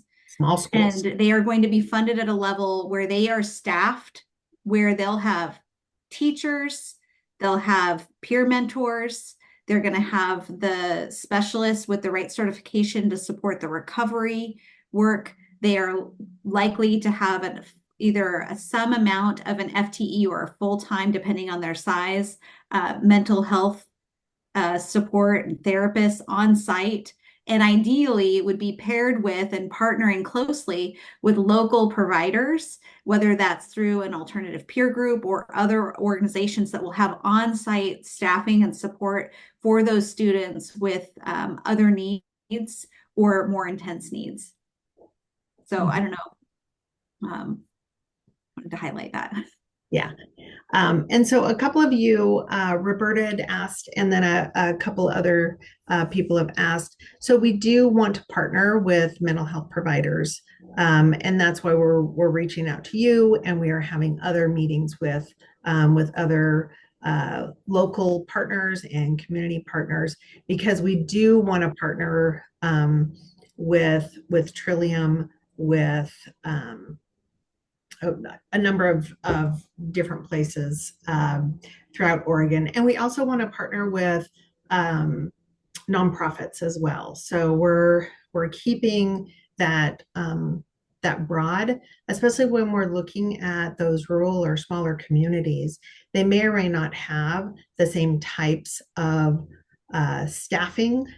So instead of a qualified mental health professional, they might have a qualified mental health associate. And so being open and being able to generalize that a little bit more will help us to meet the needs in those communities.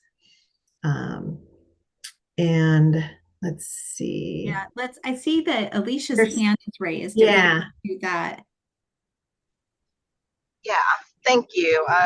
Thank you for coming and giving that presentation. Although I was driving for the most part, and then now I'm back to driving, so I can't see the slides. But I am, as I'm listening, I'm having very mixed feelings right now about this. So one of my biggest concerns, and I think I've heard probably something along those lines in the chat happening, is that the traditional, I guess, public schools are already not, they're basically for the most part not doing what they're expected to do in the first place to support our students with multiple conditions or challenges or behaviors and disabilities. And then now I understand that this is basically this isn't going to be part of this, of a school. It's not a program within a school. It's a separate school, correct? Mm-hmm. That is true. So now one of my initial thoughts are okay, this is great, especially when we put it in context of students who need support and with substance use, right? Because that can be really, really difficult in a traditional school, especially high school. And having that, structural support there and with all the resources necessary to support them, that's amazing. Now, my first question, I guess, is are there going to be additional supports for parents and caregivers to then support the students outside of the school, so that it can be a holistic approach? So are there going to be, are there measures put in place to support family members as well? Yeah, I can speak to that a little bit. So nationally, when we look at recovery schools, it's really common for recovery schools to be partnered closely with alternative peer groups. And those alternative peer groups are a combination of therapeutic and pro-social supports for the youth themselves and the parents and caregivers. both to have therapy together, individual, family, group, as well as those activities to be engaging in sober, fun, how to have fun and be a vibrant, thriving person and family in a community with peers, both youth and adults. Now, there isn't direct funding at this time for those to be established, but we are working really closely with OHA, with the Alcohol Drug Policy Commission, and different organizations to try to find ways to kind of incubate and help support that starting up in every region where we're going to see a recovery school. Okay. Thank you for that. I want to clarify if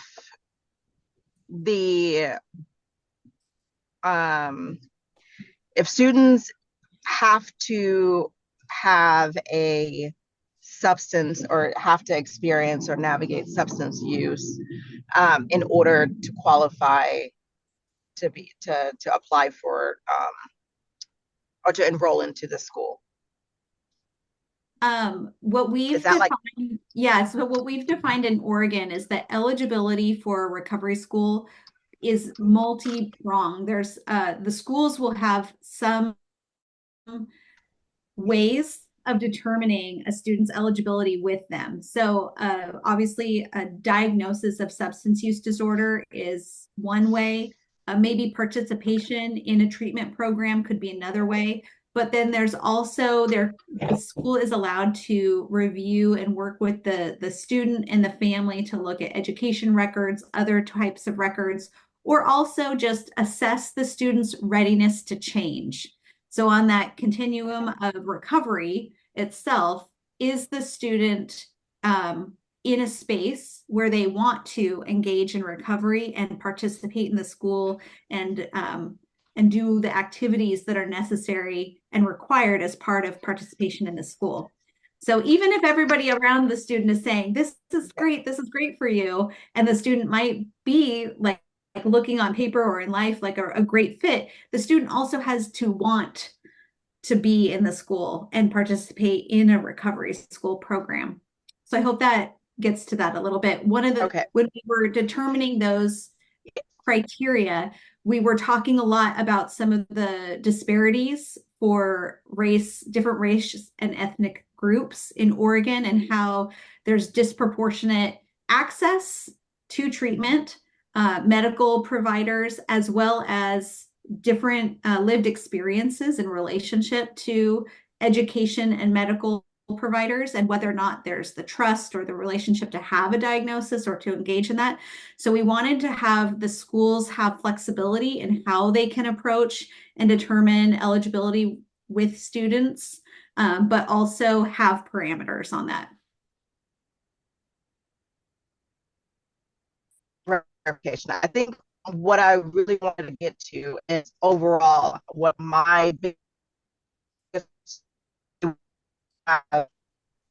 schools who have kids and IEPs who take up a lot of resources, take up a lot of money, take up a lot of space, take up a lot of energy, right? Because they're not being trained. They don't get the resources from the legislature. They don't get fully funded. They don't get all the things that, these recovery schools are all of a sudden getting, or supposed to be getting. And now all of a sudden what's going to happen is we're going to have kids who should be in public school, right? Or whatever their school of choice is. Thanks, Grace, for that. That they will now be advised by their IEP caseworker or the school or administrators to move over into those recovery schools instead. So that now what we're going to create is an artificial segregation of kids with disabilities. And that's why I was asking if the main focus here is that you have to have a substance use issue in order for you to go to or voluntarily go to these schools, or if you can have all the other right now, all the other things like mental and behavioral health issues, whatnot, and IDD, not substance use. Can you still, you know, to recovery school, because that's where all the service supports are. That was Right. my Alicia, main you're question. kind of cutting Because out. then, Alicia, you're cutting out, and we have a pile of people behind you waiting to speak. yes. So I just want to acknowledge, and Alicia, what we heard was a concern that students and youth are going to be pushed into these schools, pushed out of their local setting, and not necessarily have the substance use recovery component. And so just wanted to acknowledge that I think that's what we heard from you. And there are safeguards in place for that. So we also haven't seen that happening within the 2 recovery schools that have been operating in Oregon, not under this new legislation, but operating independently. We haven't seen that trend so far. So I think that the safeguards we have in place, the policies and practices, the oversight, and the design are hopefully going to protect for that. But we've also made notes today and we'll continue to monitor for that in the future. Thanks, Kate. Annette. Hello, and thank you for this presentation. For my community, I think this is very much needed. The kids who I see who are going through juvenile justice do have addictive issues. They also have a mental health component. So, and for us, there's no placement for those kids. I think there's Harmony, which is, I believe, in Lake Oswego, and they either try to get into NARA, which isn't, it's not a school, it's a treatment facility. But I feel like this is very much needed. And I wanted to ask you, number one, where the school is going to be. I know you mentioned rural settings in your presentation. And in order to decide where a school is going to go, what type of equity lens are you going to use? Because for people in the community, Lake Oswego is pretty far. If you live in Portland, so so are you going to be looking at and working with maybe local detention centers in the city? How are you going to ascertain? Because I would hate for this to happen and then our kids don't get the option or don't get the access to get into these schools. I mean, I see kids, and it's just for me, it's part of that pipeline. It's like the schools, and if it doesn't get interrupted at the school, then it just gets further down the road. So I would hope you're applying a equity lens and putting resources to address disproportionality, addiction in kids, and also to Alicia's point, once the kid gets treatment, I mean, what's going on at home? That's an important component, because if the kid's getting treatment and then he goes back and there's active use at home, that's not going to bode well for the child. So just all those things combined, I applaud this effort. I think it's needed because I see it. I hear it from parents on a daily basis. So if you could address the equity lens and where the school's going to be, that would be great. Thank you. Sure. I'll do briefly, Brenda. If I miss anything, please add in. The legislation requires us to look across the state and ensure that the recovery schools are regionally accessible to youth all over Oregon. So in our planning and design for that, our equity lens that we've built into this includes a regional approach to ensure that, you know, when 9 schools in Oregon, we want to make sure that there's one in every major region. But we also acknowledge that 9 schools is still not actually accessible to all students and youth and communities, because Oregon has so many rural communities, and even just 9 schools, right? Like even within one area, it's hard to get there. So into our original rules, we built in some flexibility that a school, if operating really strongly, could potentially have a satellite location, another campus where they might serve youth at a tribe or in a very rural community where there's a concentration of youth that need services. We also have our own advisory committee, and that advisory committee is really supporting the department's work in making sure that we're being thoughtful around regional access. Our RFA prioritizes regional access. And so if we get multiple applications from one area, we're going to think really critically about making sure that we don't approve, even if we have lots of really strong applications in one community, we're going to prioritize another community to make sure that there's access elsewhere.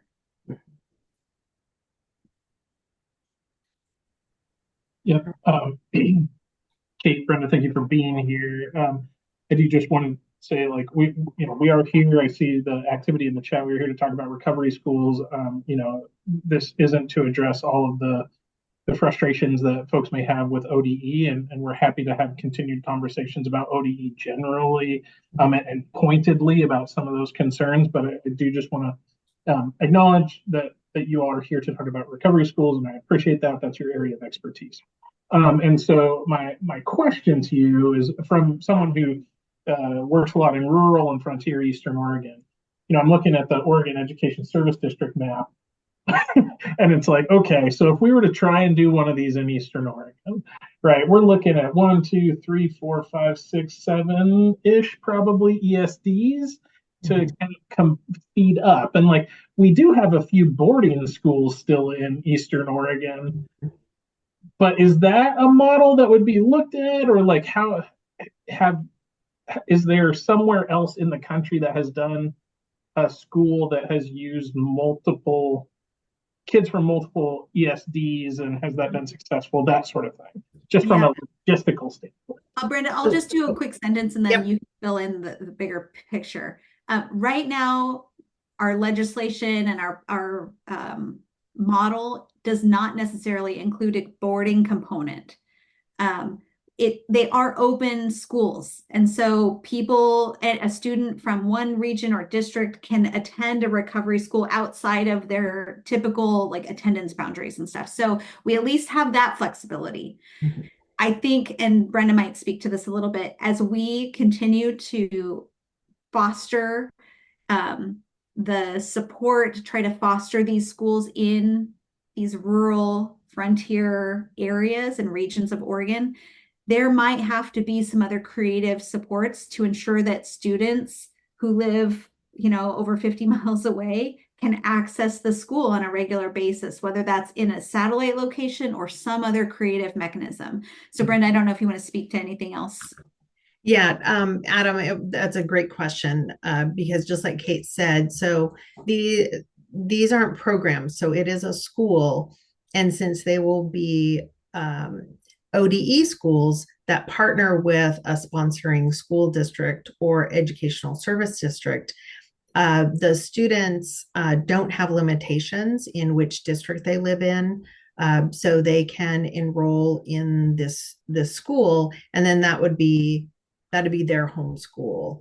And so that's what's great about this, is that we aren't bound by school district boundaries. Unfortunately, a lot of times things are for schools and great programs that happen in one school district and not another. But this, since it's run under ODE, they will be able to enroll. Students will be able to enroll.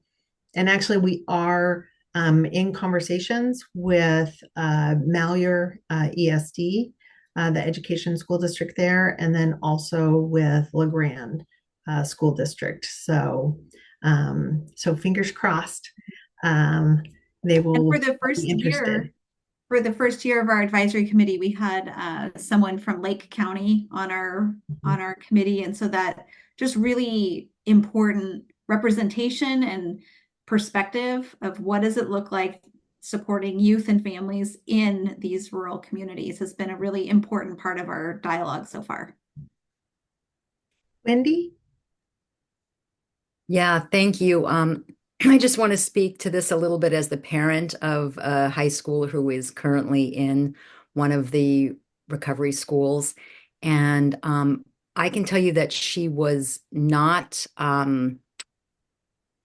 very active in addiction. Actually, at the time, she was addiction seeking to try to self-medicate mental health issues and had come off of a recent suicide attempt. My take is that this is a lifesaver. There's a school-wide suicide prevention culture. It's extremely personalized, far more capable of implementing the kind of IEP she needs than I think any neighborhood school has been or could be. And I want to say, in terms of accessibility, she has at one time she was living 23 miles away from the school, and transportation was provided. They do take kids from the Tri-County area, and I believe beyond, actually, when there's availability. At least that's what it seems like to me. Regarding the home and school connection, I would love to see parent-led Al-Anon meetings in each of these schools so that there is a shared language between home and school. And also with regard to mental health care, they do have a school counselor who I think has been wonderful. But in addition, what I am finding with my child is that there's a great relief on her part to now be working a 12-step program that everybody is working or attempting to work in the school, rather than being singled out as the kid with mental health problems. It's truly been a beautiful experience. Thank you for saying that. For students that are in recovery schools all around the nation, I've been to a number of them, and many of them, almost all of them, have said this recovery school saved my life, and that's pretty amazing. I know that in the chat, there is a lot of conversation in regard to special ed and students who are eligible for special education services. If a student is eligible for special education services, there is a placement meeting that happens. That placement meeting, in order to place a student into another program or a self-contained classroom or an alternative program, is held during that placement meeting, and that is completely different from a recovery high school. So students will never be forced or coerced to attend a recovery high school. And so I want to really be clear about that recovery high schools are not just another component of that continuum of services for students on IEPs. Now, students who are have substance use issues and co-occurring mental health or behavioral health challenges, usually what happens is they are either in treatment, they're in residential treatment, they're in outpatient treatment, they're in and out of school, they have dropped out of school, they're working with a counselor or a mental health provider. And the majority of students that get referrals are not from schools actually at all. A high percentage of students that end up in our recovery high schools are students who have dropped out of school altogether. And so it's a different type of a school than we've ever done in Oregon before. And for Oregon in the next 5 years to open up 9 recovery high schools, we will be the only state in the nation that has that many recovery high schools. Yeah, and publicly funded recovery high schools. And I think that's a critical piece. Is a lot of the recovery schools that exist nationally are private schools where students and families have to, mortgage their home, sell assets, do whatever they can in order to get the students in. And I know there's some question too around, once a student is enrolled in a recovery school, what is the long-term plan? Do they just go for a time and leave?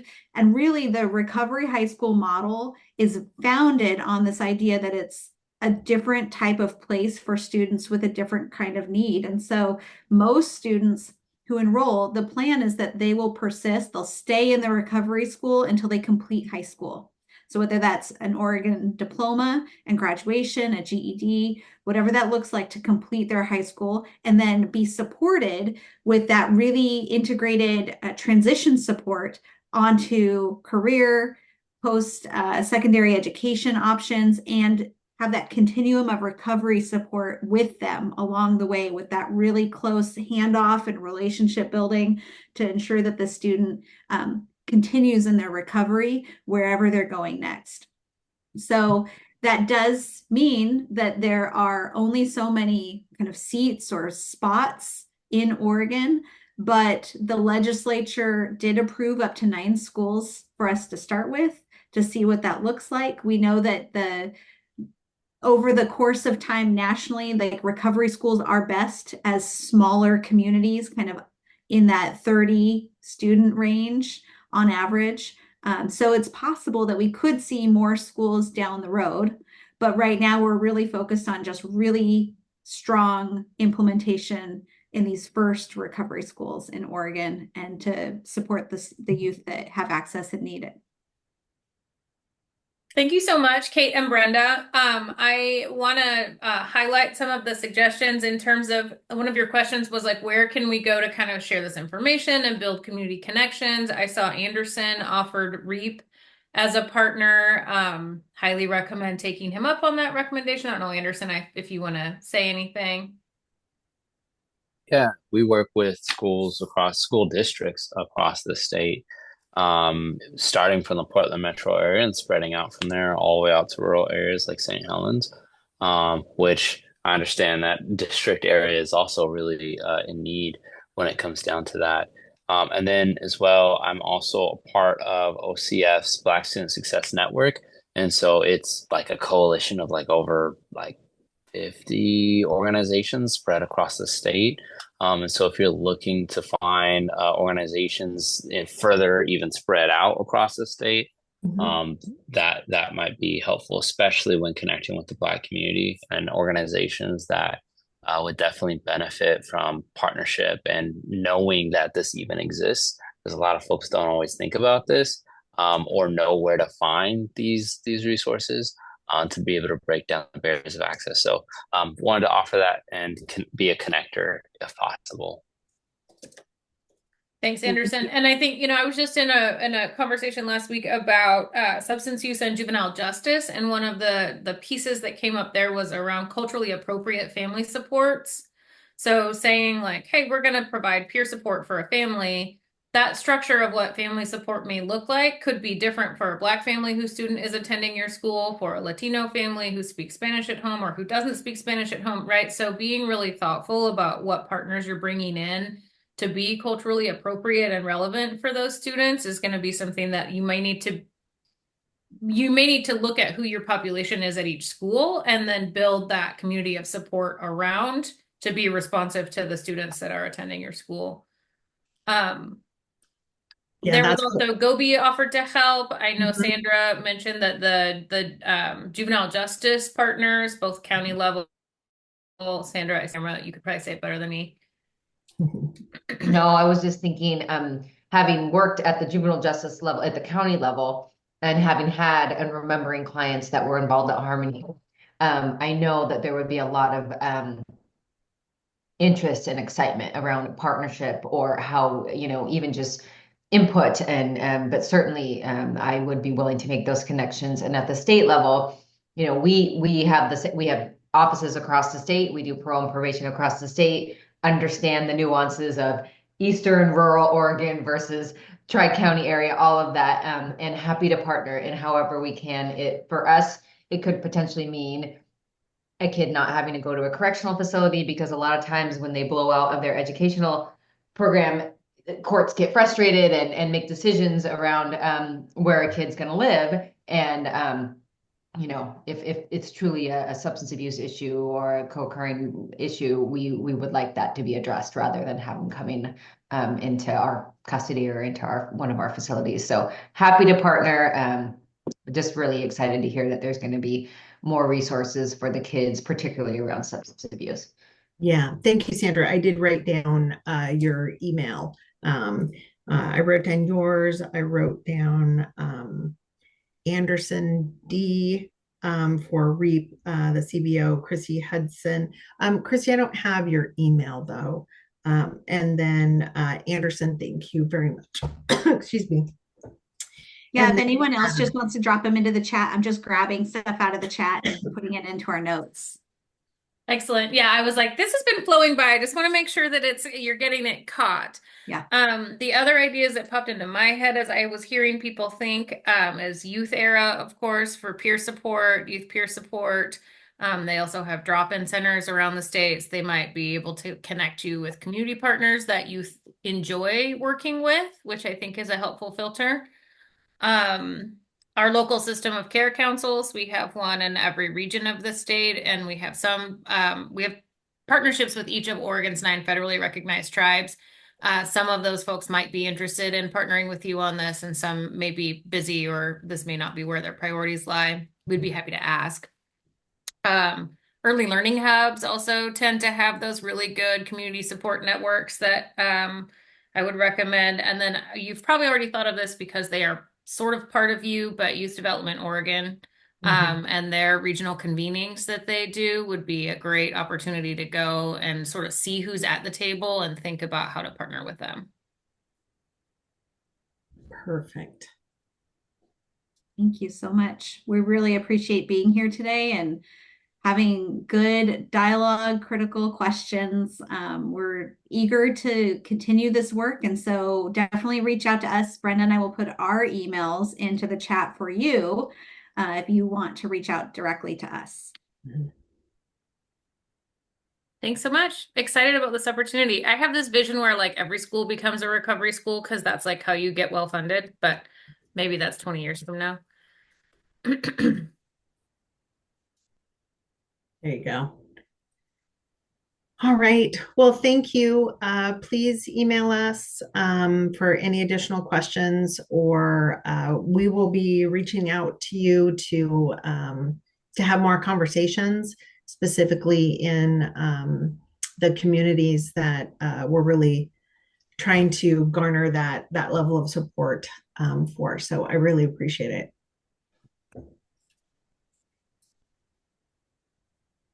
Thank you. Thank you so much. Appreciate it. Kate and Brenda. So now we're going to just move into our updates and announcements. So we have some from our partners and staff. So I'll go ahead at this point and turn it over to Christy, Anna, and Corinna.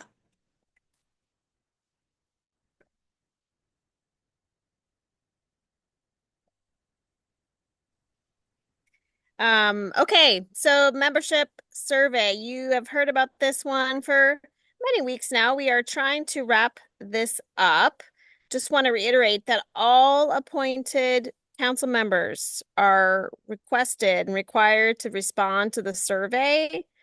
We're collecting demographic data for the first time. We're asking you to formally commit to our group agreements and our values. We're also asking you to reconfirm what committees you might want to be participating on. So please do check the link. We'll drop it out in the chat here in a minute. We looked on Monday and only like 16 of y'all have taken the survey. So let me know if you have any questions about that. We're hoping to close that survey up later this week. We're going to be reviewing the rosters for all committees. DEI committee is going to be looking at demographics and representation across all of the committees and making some recommendations for us. So it's really important data source that we're going to be using to make sure we've got the right people at all of our important tables.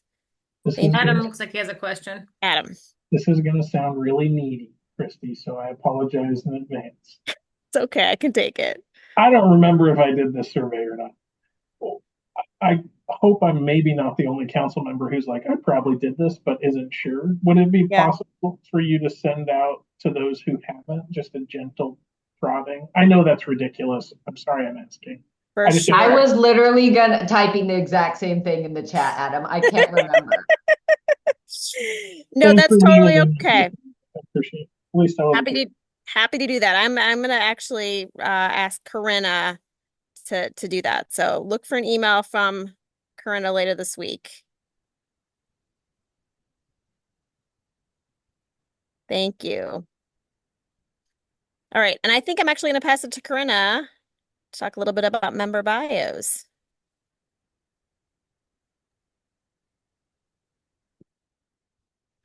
Hi, everyone. I'm not sure if you can see and hear me. You're Okay, good. great. Yeah, we were just wanting to update our member bios, which we have on our website. I sent out an email to everyone. So hopefully you've had a chance to look at it, or if not, you will have a chance to go peruse it. It's got a link in there to our website where the bios are located, as well as a link to what's currently there. So if you currently have a bio up there and would like to modify it, or add some additional things, or maybe even just change your picture, we welcome you to reply back and send me that information, and I'll be working to get that updated. We also do have a few new members that have not filled this out, so this is a great opportunity to kind of create some connections between our members, our staff, and create that space that is welcoming for everyone. So if you have any questions, please feel free to reach out, and I will do my best to clarify anything for everyone. Thanks, Corinna. I will say I thought member bios were stupid, and I wanted to just get rid of them. And then I was convinced by people external to the SOCAC who were like, "Oh, I love that you have member bios on your website. It makes it seem like you're all real people and so accessible." And I came to a meeting because I could see that you guys were just regular people. So I guess they matter. And therefore, please, I love it when you can share a picture. There's some really cute pictures of people doing things they love. And they do just kind of humanize us and take us a little bit out of that systems focus that we often take in these spaces. So I'll be adding a picture to mine, and I ask you to do the same. And last thing on this list is the PSU communications contract. So we have, probably many of you remember, we were trying to get a sort of a communications consulting process set up. And it turns out that I know so little about communications that I couldn't even write a request for proposals for contractors to help us with that made any sense. And so Portland State was like, we can help you with that. So their first step in kind of consulting on how to get a consultant for communications is to understand what is the value of the SOCAC. They will be reaching out to a variety of people. Many of you are on that list. Some of you are not, who have either tried to get problems solved using the System of Care Advisory Council structure, and it maybe worked or felt like it's moving in the right direction, and some folks who have tried and it didn't work. So I want them to get kind of a 360 view of how do we function. They'll be reaching out to schedule a Zoom interview with a number of you all. And if you're not on this round of interviews, don't think you got off lucky, because you'll be on the next round of interviews. They can only do so many at one time. So please keep an eye on your email if you get something weird. I think it would be coming from a Portland State email address, which is pdx.edu. If you get anything weird and you're not sure what it is, feel free to ask me. I would be happy to make an introduction between you and those folks. And then we had put a space on here if any of our System of Care Advisory Council appointed members wanted to make any announcements about work that they're doing or opportunities around the System of Care. So now is a space for that if you are an appointed member and you want to highlight something for the rest of the council. Emily Cooper. Hey, I just wanted to let folks know that my office is doing what's called a partnership and policy training, where we are training up youth and family members regarding how to be advocates in public policy spaces. So I'll put a link to that opportunity in the chat. And I will tell you that the funding comes from a federal source that focuses on people who experience intellectual or developmental disabilities. So if you pick up on that, that's why, but it's all youth and family that experience disability and want to impact the public policy. And so don't feel like if you're a youth or family member with mental health issues or traumatic brain injuries or physical disabilities that you can't take part. We're basically trying to educate up an army of folks to impact the laws in Oregon that pertain to people with disabilities. Thanks so much, Emily. And if should they reach out to you? Did you say? I'm sorry, email you or? No, they can email me if there's questions, but it's my boss who's running the show. But I'll put the information in the chat. Perfect. Okay. Anyone else with council member announcements?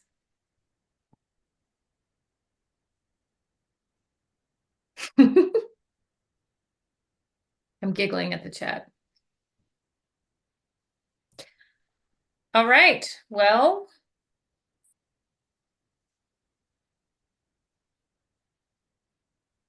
that's it from staff. And we did not have any partner. We had a partner who was going to come give an announcement, and then they did not want to do that, and I forgot to take it out of Annette's agenda, so I apologize.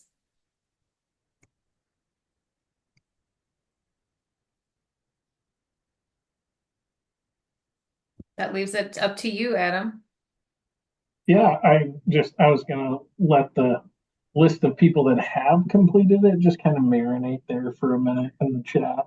So if your name's on there, extra thumbs up to you. Nice job, fellow council members. The rest of you, there's hope, but Oh, whatever. We're getting it done. We are getting it done. oh, thank you, Christy, for letting us know. And yes, we're all very busy folks, and so I completely understand. And then thank you in advance for completing it, so we've got complete data. But that's it, folks. Thank you for coming today. Our next meeting is November the 5th from 12:30 to 4:30. As always, you'll get agendas and materials in advance in the appointment. If you have topics that you want to see on a future agenda, please let us know. And with that, happy fall. I hope you all watch a scary movie and drink a pumpkin spice latte soon, if you haven't already. Pumpkin spice. Hey, Adam, before you adjourn, can we wait for Christy to put the membership survey in the chat? We absolutely can. Or if someone else wants to take it from the... There it is. I try to click on it because I don't know technology. Oh, it wasn't hyperlinked in the agenda. It was, but it's not when you watch it as a... Oh, not through my screen. Yeah. And for Adam's information, mine popped up and said I'd already taken it. So hey, yeah, me too. I'm just the messenger. I didn't say you didn't. So, any last comments? Go ahead, Anderson. I am struggling to find that bio webpage piece, as well as maybe the email that has the link to it. I'm pretty sure when I applied, I sent in a bio, but I'm not sure what is up there. I'm happy with what that is, but at the same time, if there's the opportunity to double check, that would be awesome too. Here is the link to bios. And I don't know, Anderson, all I'm doing is grabbing the link and pasting it here. So I have no idea. Cool. That's what I need. That's what I need. Perfect. Thank you. And then Christy, that SurveyMonkey link is for the membership survey. And just to be clear, the push here is for people who are appointed to this council by either the governor or the Chief Justice of the Supreme Court. If you are a member of a subcommittee or you attend this meeting because you're awesome and you just want to participate in our work, you do not need to fill out the survey, but you are super welcome to if you want to say, I want to vote in that space. This space you can't vote in unless the governor or the Chief Justice tells you can vote in here. But the other spaces you can volunteer to vote in. So legislative committee, state agency standing committee, DEI committee, grants committee, those are places where you can, what we're sort of looking for is for anyone who wants to be a voting member and get the agenda sent to you in advance. We are running out of data space on some of our calendar appointments. Like they won't send because we've had so many people who are like, I want to get information about that. And now we have 400 emails on those calendar invites, and Outlook says that it won't send them out. So we need to clean those lists up, and this is how we're trying to do that. Well, and in closing, since it was weirdly early this year, but I would like to congratulate the University of Oregon Ducks on their victory over the Oregon State Beavers the other week. So just feel like that's a very important thing to note every year. And go Ducks. With that, see y'all in November or in another screen somewhere in a subcommittee in between. So take care, everybody. See y'all. I had to work it in.